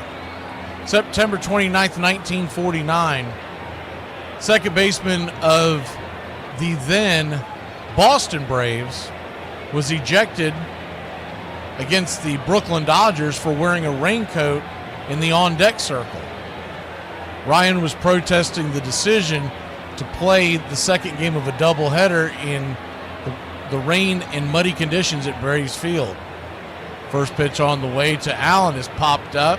Lazy fly ball, easy out, 2 down. I'd heard that story 100 times as a kid, and evidently the story was always wrong. Because I was told, if I was told one team, I was told 5 different teams did it. I remember looking it up years later and realizing that it was a Boston Braves player. But everybody took that story as their own. I had Dodger fans telling me that. I had Giants fans. You name it. First pitch on the way to Profar is a changeup banged off the plate. It's all gone. And there's also been times where guys like, I do know Casey Stengel for one, showed up, walked out, talked to the umpire with the umbrella and got tossed. The 0-1 count. Swing, pops it up. High in the sky. Easy fly ball. That'll end the inning. Braves lead at 1-0. Rain hasn't shown up yet, so they better get to hit and pitch it. There's 1 run. This series doesn't seem safe. I'll try and break it down one more time. The fact that you are attracted to me and the mess that I am is the red flag. Super marriage tip. If your wife is not cleaning the house as she should, let her know that you have friends coming over later that afternoon. After she gets done cleaning the house and it's all spotless, inform her that the friends canceled and wouldn't be coming. And I dress cute. I smile at him. I even winked at him 2 times. You winked at him? And all they get back. I was born and raised in Milwaukee, Wisconsin. Actually, I was born in Illinois. My mother and father were on an oleomargarine run to Chicago back in 1934 because we couldn't get colored margarine in Wisconsin. On the way home, my mother was with child, me, and the pain started, and my dad pulled off into an exit area, and that's where the event took place. I remember it was a nativity-type setting.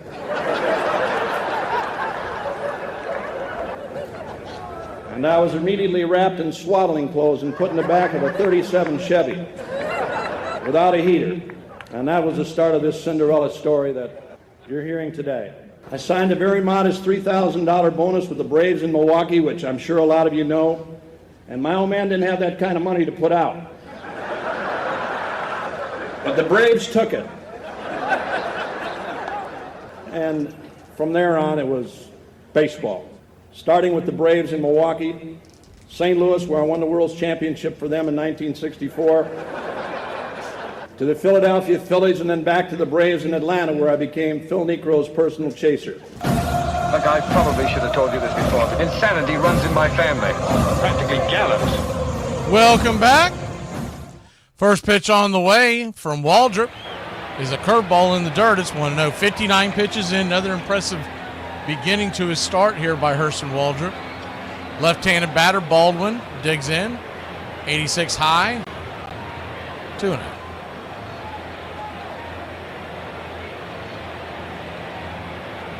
So a 2-0 count.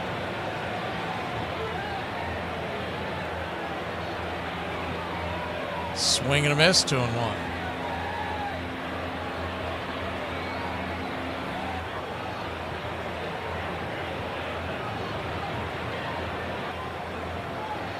The 2-1 swing, chops it down the line, foul. Good splitter, 2-2. Hurston Waldrop, 5 innings, 3 hits, 6 strikeouts, just 1 walk. Martin Perez with a good start in his own. He's given up the 1 run, but it was unearned. It was an error on the shortstop that let Ozuna come home from Ozzie. 5 innings, 4 strikeouts, 3 hits, no walks. The 2-2. Tried to go to chase that slider, just missed. Ball 3, 3-2. 3-2 count.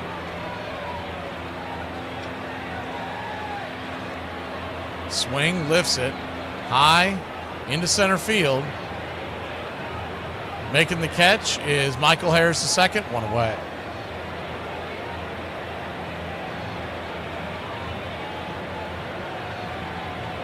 One up, 1 down, and that'll bring the number 9 hitter to the plate. Meade, the third baseman.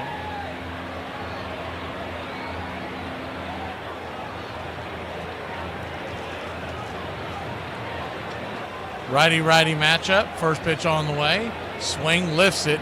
That's going to get down for a base hit. Looping slider that he was able to hook into left field, and it's a 1-out single for the White Sox.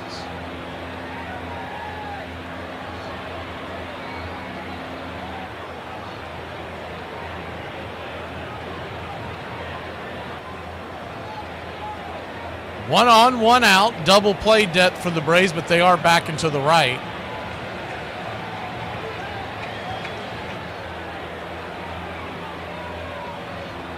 First pitch on the way is a 4-seam fastball off the plate. It's 1-0.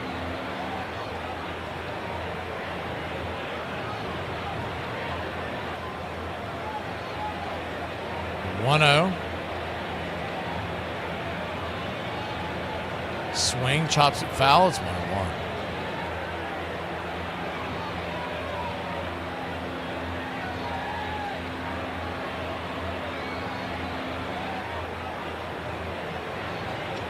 Braves 1, Sox nothing, top of the 6th.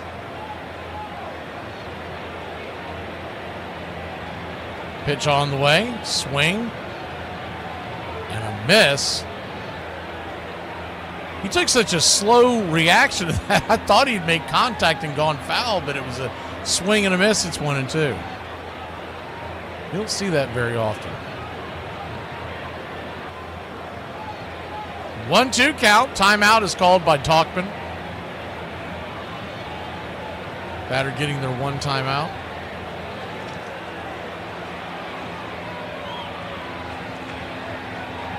Runner at first, 1 out, double play gets us out of this mess. Tying run at first, the lead at home plate. The 1-2 in the dirt, splitter, 2-2. Good block by Smurf. Keep the runner right there at first.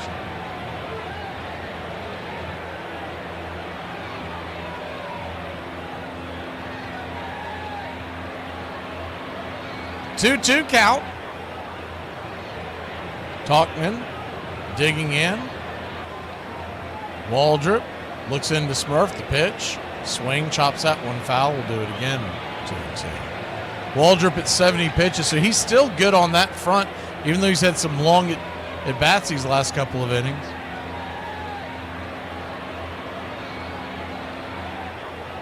This will be the 6th pitch of this at bat, but all in all, he's been very economical.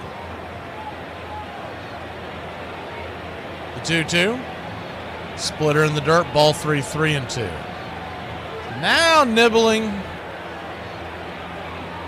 Work yourself into a bit of a jam. The last thing you want to do is walk Talkman. Number 2 hitter Vargas stands on deck. You don't want to put the tying run in scoring position. The payoff pitch from Waldrop. Swing, rips it down the first base line. We'll do it again. Went with the splitter. He's starting to time that up. Smurf has called 3 splitters in a row. Make that number 4.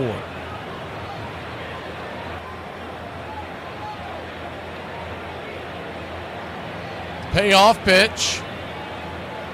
Swing, slaps that one foul, number 5. Splitter, splitter, splitter, splitter. You're gonna eventually, the guy like Talkman is going to time that up.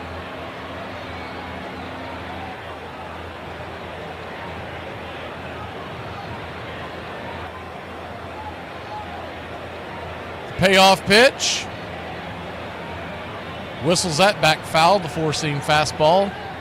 Do it again. Really making them work here. This will be the 10th pitch of the at-bat.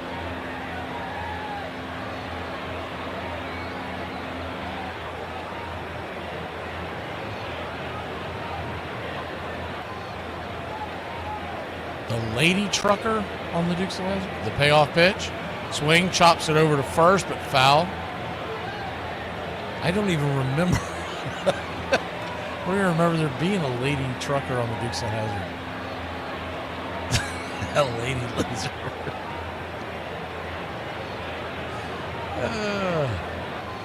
So a full count, the 11th pitch of the at-bat. Swing lifted. High and deep. And into deep right field. Ronald Acuna Jr. will just get that on the track. He just missed that. Another splitter. As one thing I will say about Sean Murphy, they can tell you all the analytics that you want to hear. He does not call a good game. And I'm not saying that Drake is necessarily better at this point, but Drake's also a rookie. But he will just go on the same pitch over and over again. That was an 11-pitch at bat. He had him throw 7 splitters. Eventually, a left-handed batter is going to time it up, and he just missed that one. The wind's blowing a little bit into right, but not enough to make that big of a difference, I don't believe. It's really going left to right. It's starting to whip out there, but I don't think that kept it in the park.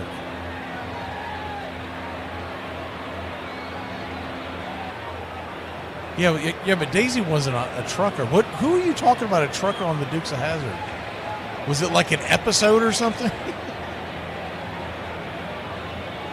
Go back and watch that years later. You realize how dumb you were as a kid to even watch that thing.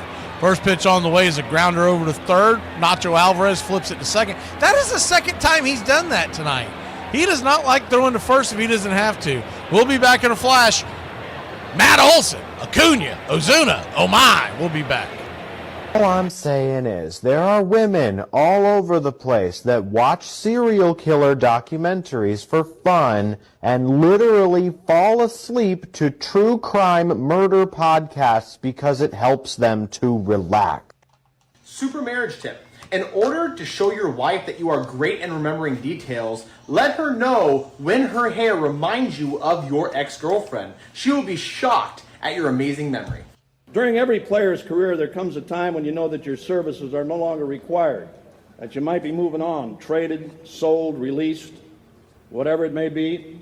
And having been with 4 clubs, I picked up a few of these tips.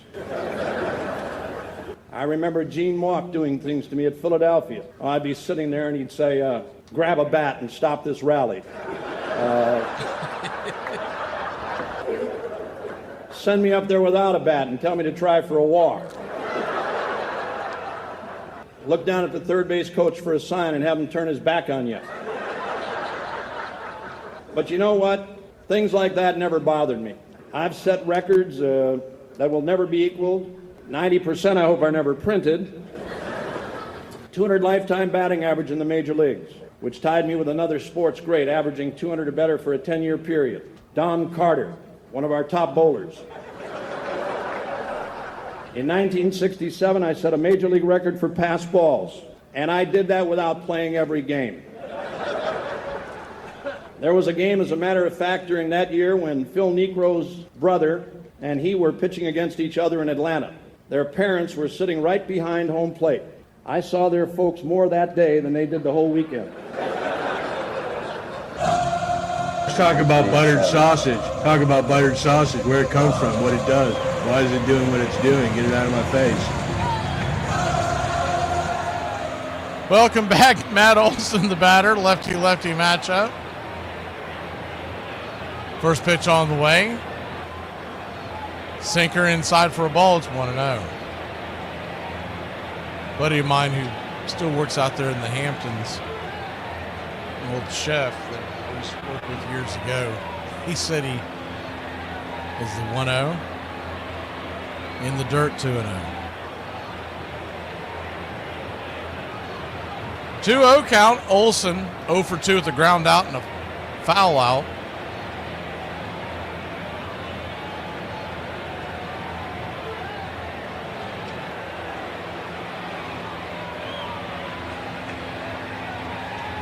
Pitch in the dirt, 3-0. Ball kicks away.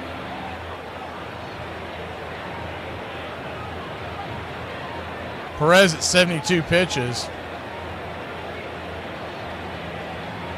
Anyways, my chef buddy said that he actually met Gary Busey this past summer, or recently, sometime. And so I'm texting back and forth. I said, did you talk to him?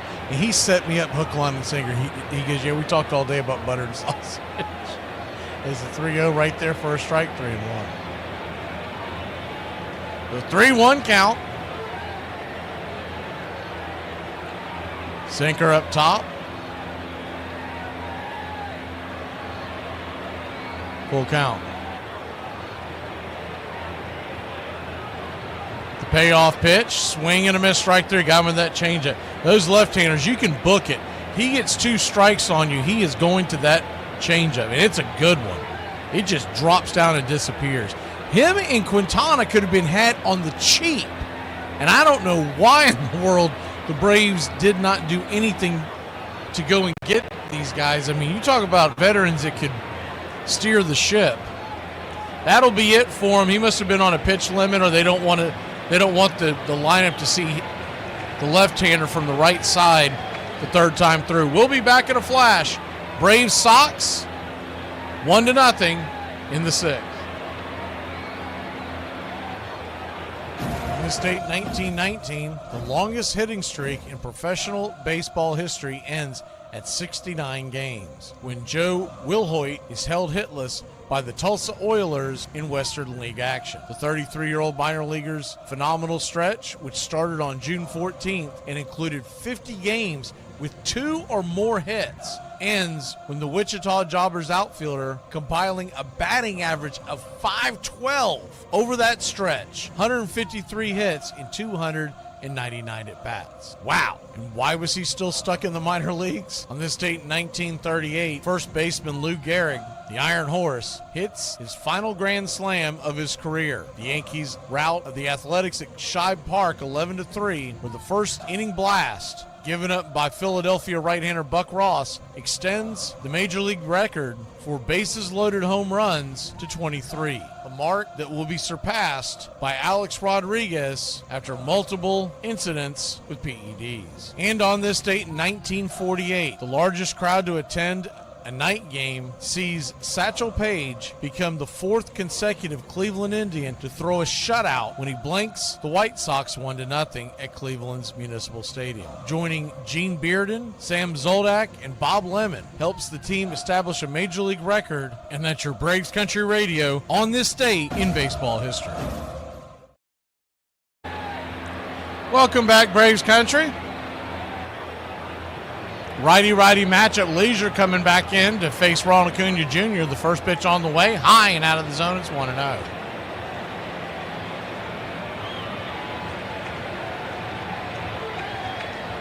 1-0.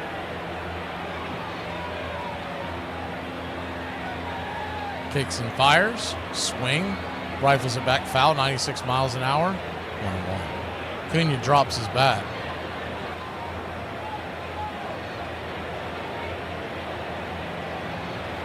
1-1 count.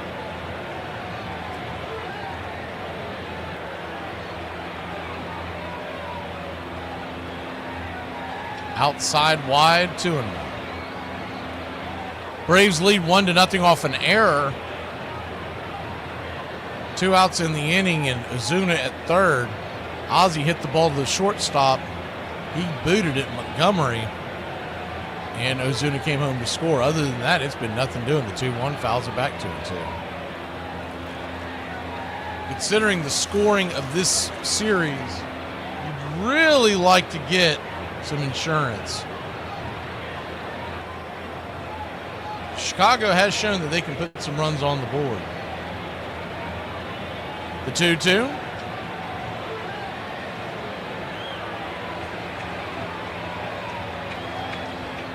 Kicks and fires, swing and a miss, blew it right by him, 97 miles an hour.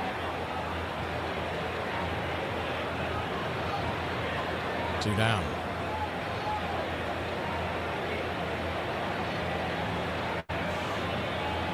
Two up, 2 down.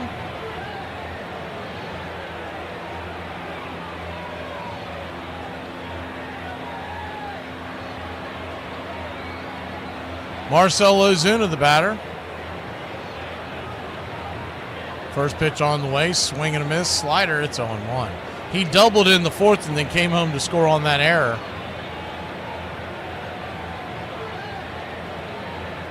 The lone run by the Atlanta Braves, lone run in the game so far. The 0-1. Swing, line drive right to shortstop.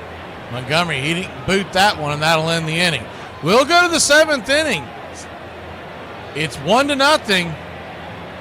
When you see 2 crackheads fall in love, aw, just look at them, solid as a rock.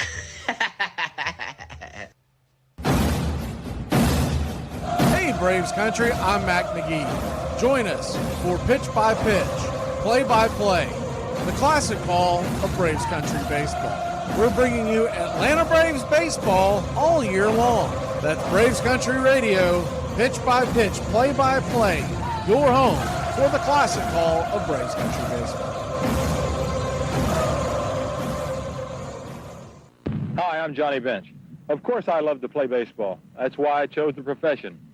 Baseball is a great career. As Johnny Bench got set for his 5th full season in the big leagues, he was one of the faces of baseball. A star who blended brilliance with dependability. Once again, it's Johnny Bench. In talking about Johnny Bench, he posted every day he went to the clubhouse. Posted his name, I am ready to play. That was what Johnny Bench stood for. He was one of those guys you could count on for 4 at-bats a day. He didn't like to rest. Paul Bunyan. I kept looking around for the Blue Ox. The rock-ribbed figure of Johnny Bench. His hands are bigger than his mitt. Somebody told me that he can hold 7 baseballs. Johnny will stop because if you're going to score the run, he will stop you. You're actually blocking the plate from the runner coming in, trying to score. And when you get those big, strong guys that weigh 220 to 230, and they come barreling around third base, and sometimes you have second thoughts. You have to be able to prevent that runner from reaching home base because it means a game to you, and that's what you're trying to do is win. Well, what else is there but smart and tough? Those are the 2 most important ingredients in life, and he had them. Help support Braves Country Radio. Join the country club today.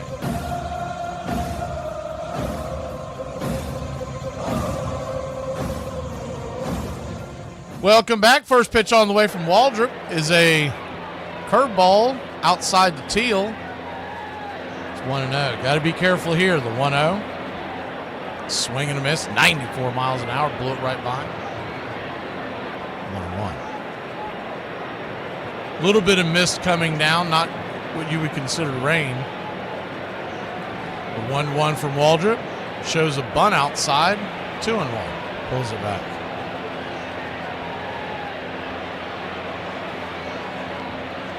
Two-one count.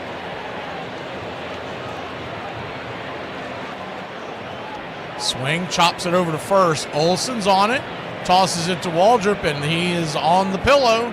1 away.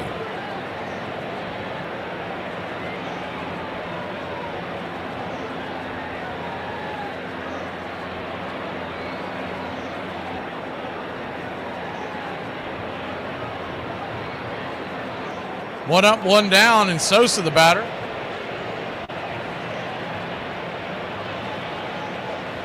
Righty-righty matchup. The first pitch on the way.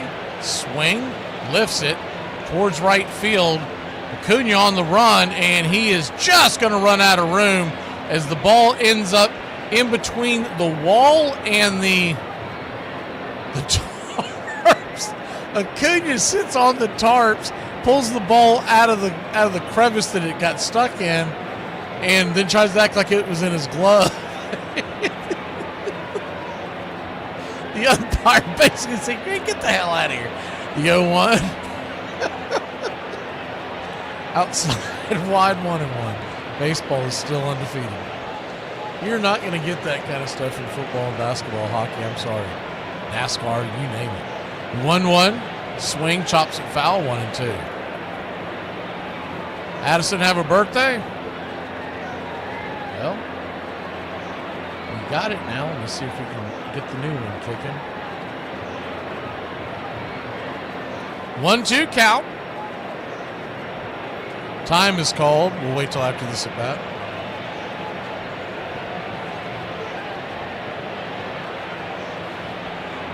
Waldrop stares into Smurf.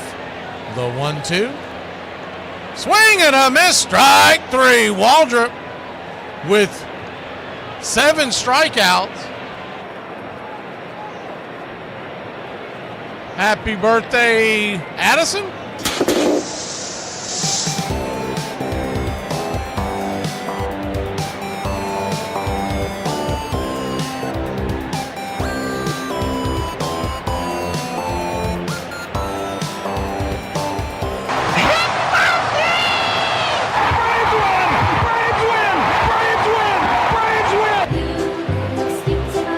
First pitch right there for a strike to Montgomery. It's 0-1. The 0-1 chops it on the ground over to first. Olson flips it over to Waldrop, and that'll end the inning. So they go down 1-2-3. We'll be back in a flash here on Braves Country.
Welcome back, Braves country.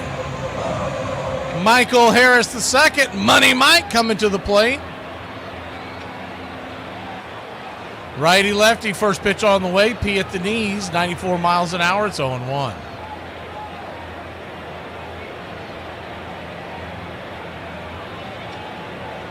Infield back and to the right. The 0-1. Swing, chopper over to second. Easy 4-3, one down.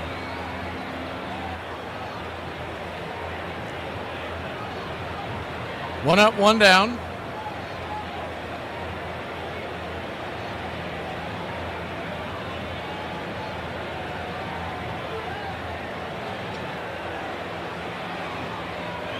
Ozzie Albies the batter. He's 0 for 2, reached on an error in the fourth that brought home Ozuna, giving us the one run in the game. Curveball misses high and outside. It's 1-0. Ozzie batting .229 on the year, which well below his career average, but is definitely an improvement from what he had been doing. The 1-0. Just grabs the outer part of the zone, 1-1. Brewers lead the Cubs 1-0 in the third. 1-1. Swing. Dribbles that over to second, and that'll be 4-3 put out. 2 up, 2 down.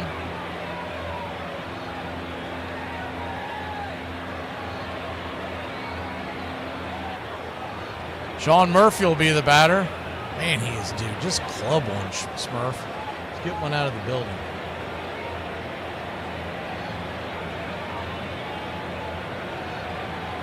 Smurf 0 for 2 on the day, batting just .205 now. He's in a drought. First pitch on the way, 95 inside for a strike. It's 0-1.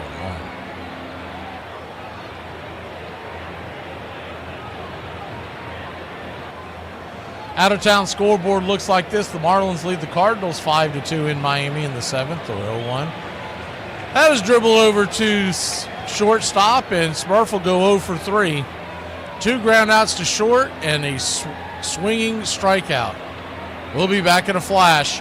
We go to the 8th inning with the lead. Let's go, Braves country. 106 miles from Chicago. We got a full tank of gas, half a pack of cigarettes. It's dark, and we're wearing sunglasses. Hit it. It's happy hour. When wins become losses and losses become wins. You guys going to happy hour? Yeah? Yeah, I'll come for a couple. Just a couple, though. Not like last time.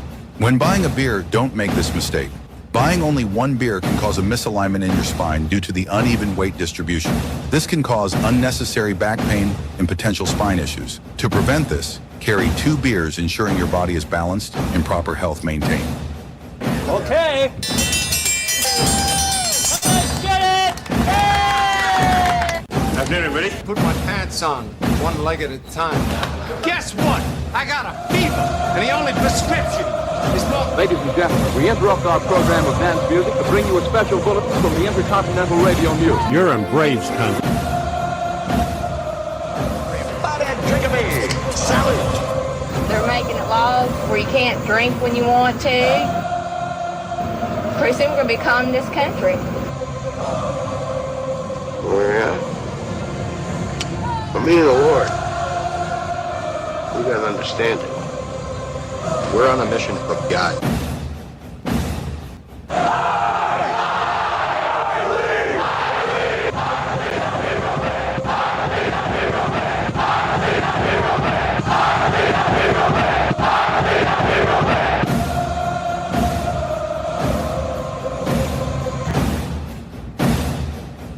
If you want to stop me, you're gonna have to kill me!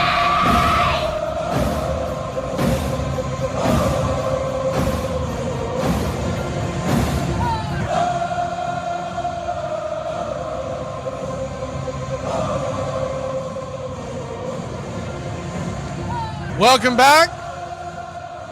First pitch on the way from Pierce Johnson, who comes on to relieve Hurston Waldrop after a great outing. Is there for a ball. It's 1-0. Top of the 8th, the 1-0. Swing and a miss. It's 1-1. So the books are closed on Waldrop. He only threw 87 pitches, but probably don't want to wear that young arm out. 7 innings, 7 strikeouts, just 4 hits and 1 walk, no runs.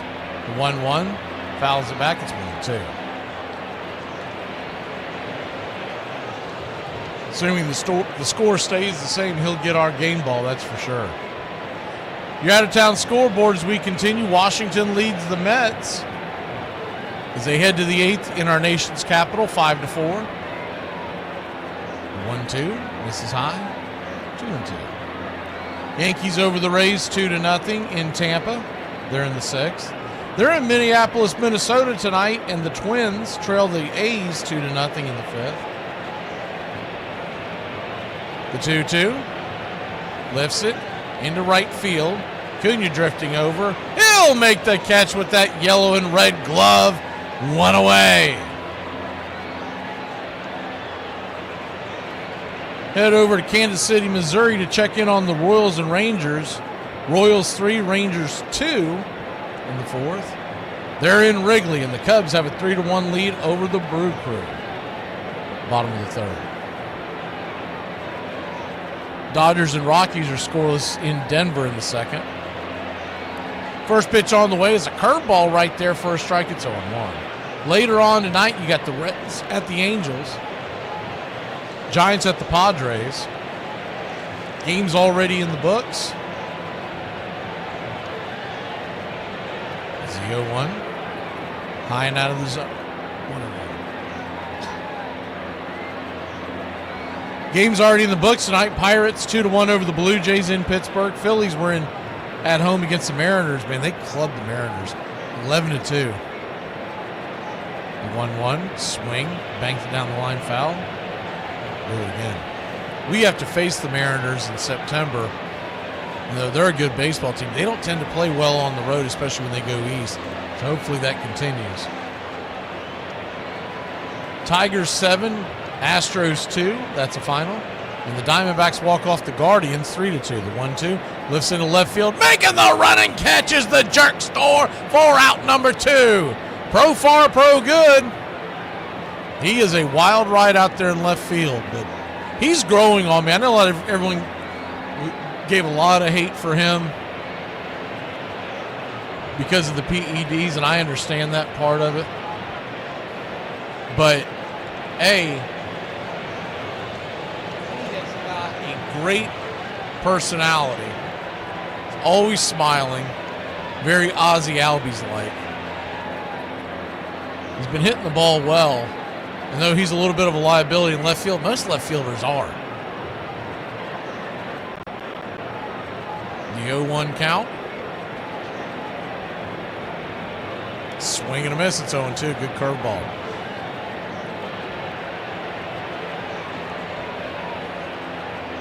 And I wouldn't vote him in for the Hall of Fame, but those who have never made a mistake, raise your hand.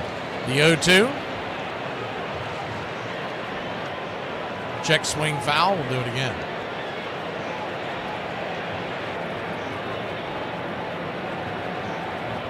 But he has grown on me. And I liked him going into the season because we talked about this on Braves Country today during the offseason. His personality just jumps off the screen. Really nice guy. Made a mistake. It's the 1-2. Swing, chops it foul. We'll do it again. And I'm just not going to hold a grudge on him his whole career here in Atlanta. Really doesn't do you any good, and you got to be pulling for the guy who's playing for your team. You got to find a way to get around it. 1-2 count. Of course, winning's always the great elixir, right? Pitch on the way. Swing, chops it foul. Might have chased one there. We'll do it again.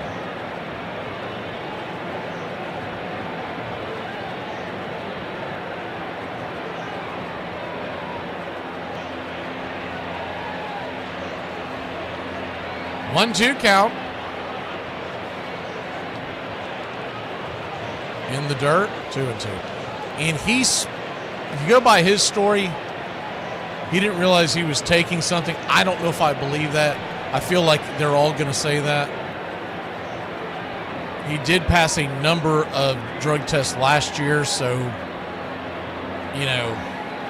It must have been something he took during the offseason he thought was okay, and it wasn't. The 1-2. Swing and a miss, strike 3. I didn't want to jinx it, but Pierce Johnson's been throwing the ball pretty well. Wow. 3 up, 3 down. 1, 2, 3. We will head to the bottom of the 8th. Let's get some runs, Braves country. God dog it. Look here. You ain't a snack if everybody's had a bite. You a free sample. Darling, correct me if I'm wrong, but at some point in your life, perhaps when you were a child, someone took you aside and said, you are important. You have something important to say. People are dying. They're clamoring to hear your opinion. Did that happen, darling? Well, if so, I hate to be the bearer of bad news, but they lied to you. Nobody cares. Your opinion is worthless. It's trash. Keep it to yourself. With people like Necro, and this was another thing that I found the easy way out to catch a knuckleball, was to wait until it stopped rolling and then just pick it up. There were a lot of things that aggravated me too. My family is here today, my boys, my girls, my kids used to do things that aggravate me too. I'd take them to a game and they'd want to come home with a different player. You know, people have asked me a lot of times, because I didn't hit a lot, we all know that, how long a dozen bats would last me. Depending on the weight and the model I was using at that particular time, I would say 8 to 10 cookout. But there are, again, as I said, tips that you pick up when the Braves were going to release me. It's a tough time for a manager, for your family, for the player, to be told that you're never going to play the game again. And I can remember walking in the clubhouse that day, and Luman Harris, who was the Braves manager, came up to me and said there were no visitors allowed. So again, I knew I might be moving on. But that's when the baseball career started as a broadcaster. I remember working first with Milo Hamilton and Ernie Johnson, and I was all fired up about that too, until I found out that my portion of the broadcast was being used to jam Radio Free Europe. And I picked up a microphone one day, and my mic had no cord on it, so I was talking to nobody. Welcome back. First pitch on the way to Nacho Alvarez is right there for a strike. It's 0-1. Braves lead it by 1, but I'm telling you, we need a couple of bloops and a blast, and we'll breathe a lot easier in the 9th. The 0-1, outside wide, 0-2. Top of the zone. Now the screen's screwing up again. I give up. I have tried so many things during the breaks. Someone's asleep at the wheel. I'm thinking whoever it was that was in charge of this is also scared of rain, so they went home. The 0-2 count. Right there. Sweeper at the knees. That was more of a strike than the second pitch. Braves 1, Sox nothing. I don't think they'll pinch hit for Allen because of the close score, the 1-2. Outside wide 2-2. What they've normally shown is if they have the lead in the 8th, they don't want to pinch hit for Allen because he's so elite defensively. The 2-2 to Nacho. Inside, full count. On deck, it's Allen, and then in the hole, Profar. If they get the line moving, it's Olsen and Acuna. The pitch, swing, chops it through the hole. That's through for a base hit. And Nacho going to get himself a couple of chips. Whoa. Hey, check it out. What? Look, that guy. Get me some nachos. It is a sign that needs nachos to help me score. 2 for 3 on the day, now raising his batting average to 247. Get your nacho. Now you would think though they're going to try to do what they did last time and try to bunt him over with Nick Allen. He popped it up, chasing a high heat for a bunt. See what they do here. They do show bunt. He did it again. 94 miles an hour up and in. Pops it back foul. It's 0-1. He does much better when they're not expecting bunt. I can tell you that. Because they were expecting, they came in with the high cheese. He might have gotten his finger too, but he appears to be okay. He might have gotten fortunate and go right in between the bat and the fingers, but it hit right in that area.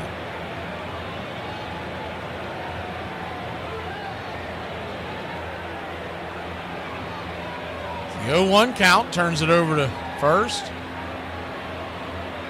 Chases Nacho back.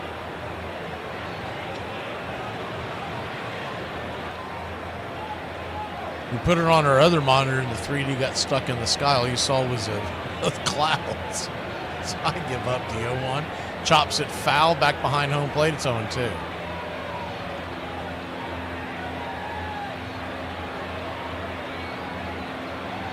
I think he gets tunnel vision when he's told to bunt for a sacrifice like that. When he just drops a bunt normally on his own, he normally picks a pretty good pitch to do it, but it's almost like he gets tunnel vision because I don't care what they throw it, I'm bunting that thing. They can throw it in my head, I'm gonna bunt it. So an 0-2 count, 1 on, nobody out. Infield back and to your left. The pitch on the way. Chased it. High throwed over to first base. Strike 3 for Allen. I don't know why they continued to bunt with him, but they did, 1 away. 2 strikes, you normally pull that bunt back and see what he can do. Allen's a hard double play. So if he shortens up his swing with his speed, you give yourself a better chance. But they went with the bunt anyways. 1 on, 1 out, and the first pitch to Profar is a little high, but called for a strike. It's 0-1.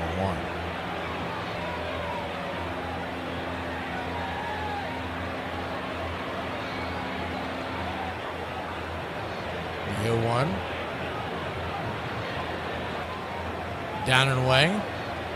1-1. It amazes me that in your field you can see the second baseman, the first baseman, the catcher, and the ball, and that's it.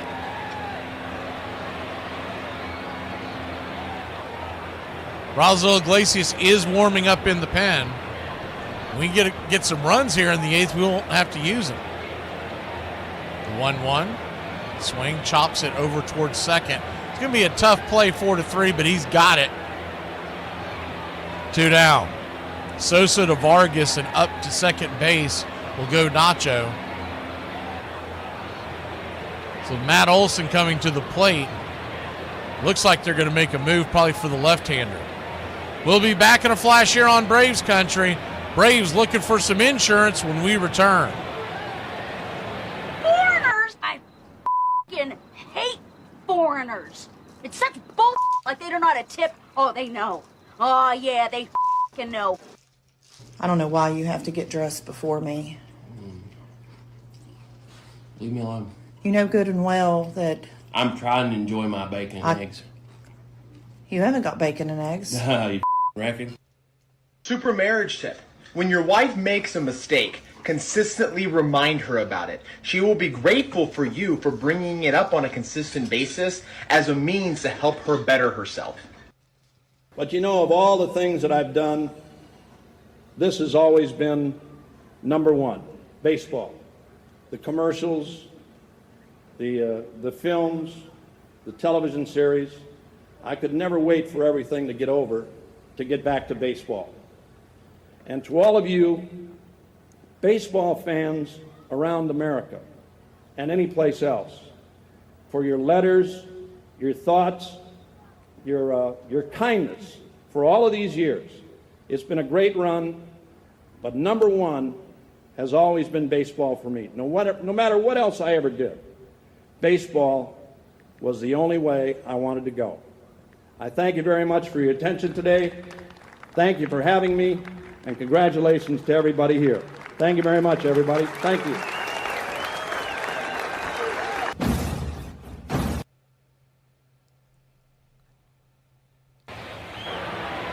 Welcome back. Matt Olson, your batter. Will be the left-hander Isaac coming in. 4.08 ERA. Lefty-lefty matchup. First pitch on the way. 83 off the plate. It's 1-0. If Olsen could work his way aboard, then they would have the lefty to face Acuna. They may walk him to get to Harris, the lefty. The 1-0. Swing and a miss. 1-0. 1. 1-1 count.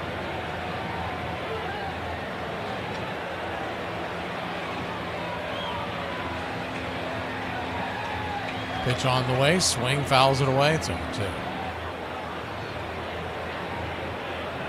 Yeah, we've gone over that several times, but Nacho Alvarez is not a shortstop.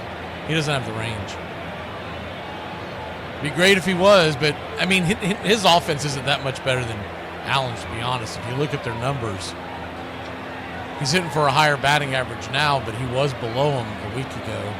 Neither one of them have a home run. The 1-2. Outside wide 2-2. But everything being even, if he could play shortstop, he would be the shortstop in Atlanta right now. And Allen would be a bench piece when Riley comes back. But he just doesn't have the range. His range is worse than Arcia, and he doesn't have Arcia's arm. The 2-2. Slices it foul down the line. We'll do it again. The Braves have to go out and get a shortstop in the offseason. Because Nacho's not the answer. Allen's not the answer. The 3 kids that they drafted with the first 3 draft picks, I seriously doubt they would be ready for 2026. The 2-2. Swing, lifts it into center field. Get down! Oh, making the sliding catch is Luis Robert. Good play by Robert, and that'll end the inning. Olsen robbed by Robert. We'll be back in a flash. 9th inning we go. 3 outs to win. People ask me why I don't want any more kids. They ask me, which one was the hardest one? Which one was it? My mother-in-law's kid was the hardest one. Can minimalism just die already? I'm trying to buy a computer desk, and I'm not a 70-year-old divorce attorney or the judge from my cousin Vinny, so my only other options are a piece of wood with 2 pin legs. And this is every piece of furniture made these days. What happened to storage? I got to hide. I got skeletons in these closets. Doesn't anyone else miss when furniture could cover up how chaotic your life was? One of the greatest presidents in United States history was able to hide the fact that he was in a wheelchair thanks to the back of a desk. Not to mention all the other great things presidents were able to achieve thanks to not being able to see what was behind a desk. Super marriage tip. When your wife is angry and starts to raise her voice at you, just tell her to calm down. She will come to her senses, realize she should not be angry, and calm right down. In baseball, you can't always explain why you feel the way you do about certain players. From the New York Yankees, number 23, Don Mattingly. I think it's probably very hard to think of baseball in the 1980s where he isn't the face of it. He's as good a player as I have ever seen in my career. Anytime Donnie gets to the plate, the pitchers were like, oh, God, not him again.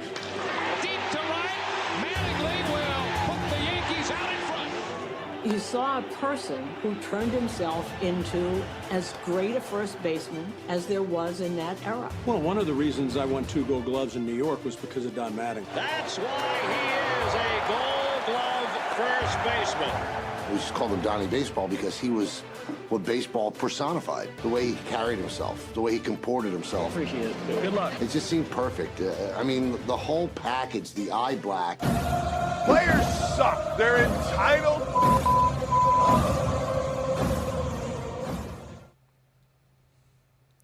Welcome back.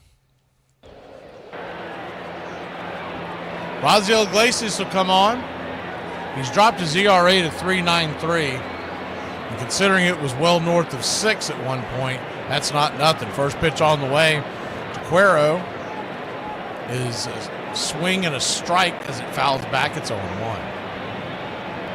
Edgar Cuero, who was behind the plate last night, batting .279, the 0-1, swing and a miss. 1-0. He's pinch hitting for Meade. To follow will be Talkman and Vargas, which are at the top of the order. So we're not out of the woods yet. And Talkman, he's had a pretty good series so far. The 0-2, pops it up. Down the line, giving chases Nacho and Profar. Who can get to it? It's going to get out of play. Just past the tarps out there. There's a little bit of rain's coming down. More of a mist. Slight drizzle.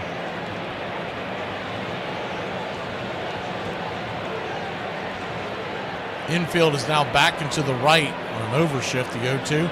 Chopped up the middle. Ozzie one hopper to Olsen. One away.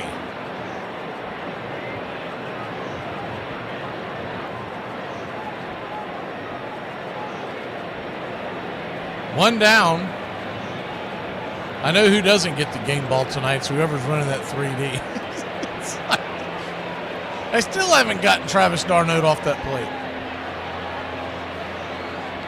It's either him or Baldwin. First pitch on the way by Talkman is swung on and blasted deep into right field. Going back on the track, at the warning track, at the wall. Making the catch is Acuna for a really loud out number 2. They laid that in there, slider, and he almost went pay dirt. So now, down to their last strike.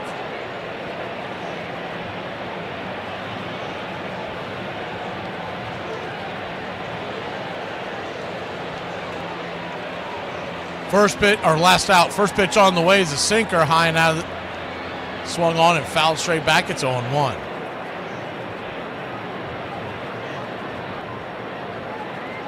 Happy birthday, Addison. Hopefully it's a good one with the Braves win, right? The 0-1. Swing and a miss. It's 0-2.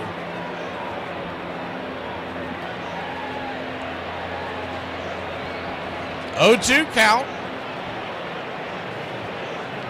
Righty.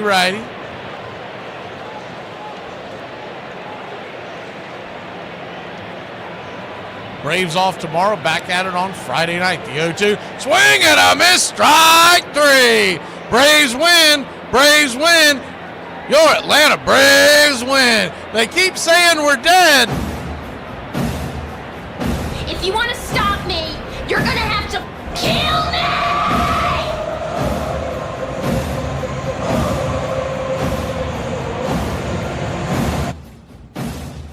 Atlanta Braves win it 1-0, 1 run, 4 hits, no errors. Herschel Waldrop will go to 4-0. His ERA has dropped to a shiny .73. On top of that, Pierce Johnson gets a hold. Iglesias gets a save. The loss will go to Perez, and that's why it is the most meaningless stat in all of baseball, the wins and losses, because Perez pitched a hell of a game. His defense let him down. The unearned run that came home to roost in the bottom of the 4th inning, where Ozzie Albies chopped it over to short, and it went off the boot of Montgomery. Ozuna came home, and that's your win. Game ball, it's wall drop, gum drop. 7 innings, 7 strikeouts, 1 walk, 4 hits. And they keep saying it's over, but we keep winning. So you're telling me there's a chance? Yeah! We'll see you tomorrow on Armchair Quarterbacks Radio, 9 a.m. We're going to go over the NFL, AFC, win over-under wins. We got the Buffalo Bills on tap for you there, JJ. And we're going over 5 other teams in the AFC on their over-under wins. We're taking on the bulk of the AFC Central. We'll see you then. And then for you baseball fans, you seam heads, we will see you on Friday. Braves Country today coming your way. Late morning, probably around 10:30, 11 o'clock. I'll get a time actually posted here in the near future. And then it's pitch-by-pitch, play-by-play of your Atlanta Braves as the dirty Metropolitans come in and we try to sweep them off their feet. Have a good one, Braves Country. Good to see everybody in the chat. Straight Shooter, Golden Eye, Rios, Gary, Justin, Cody, Peta, Brian. Who else is in here still partying? Uncle Charlie, John, Ricky. We'll see you. If I missed you, we'll get your comments on the stream.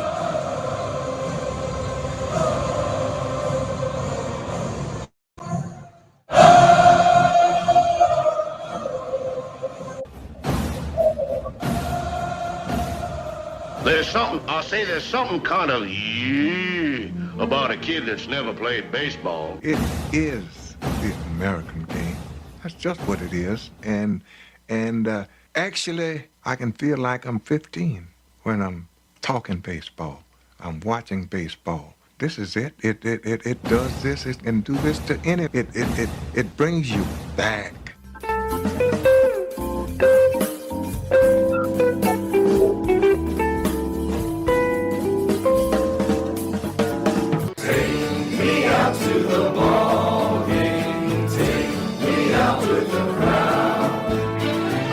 Some peanuts and cracker jacks.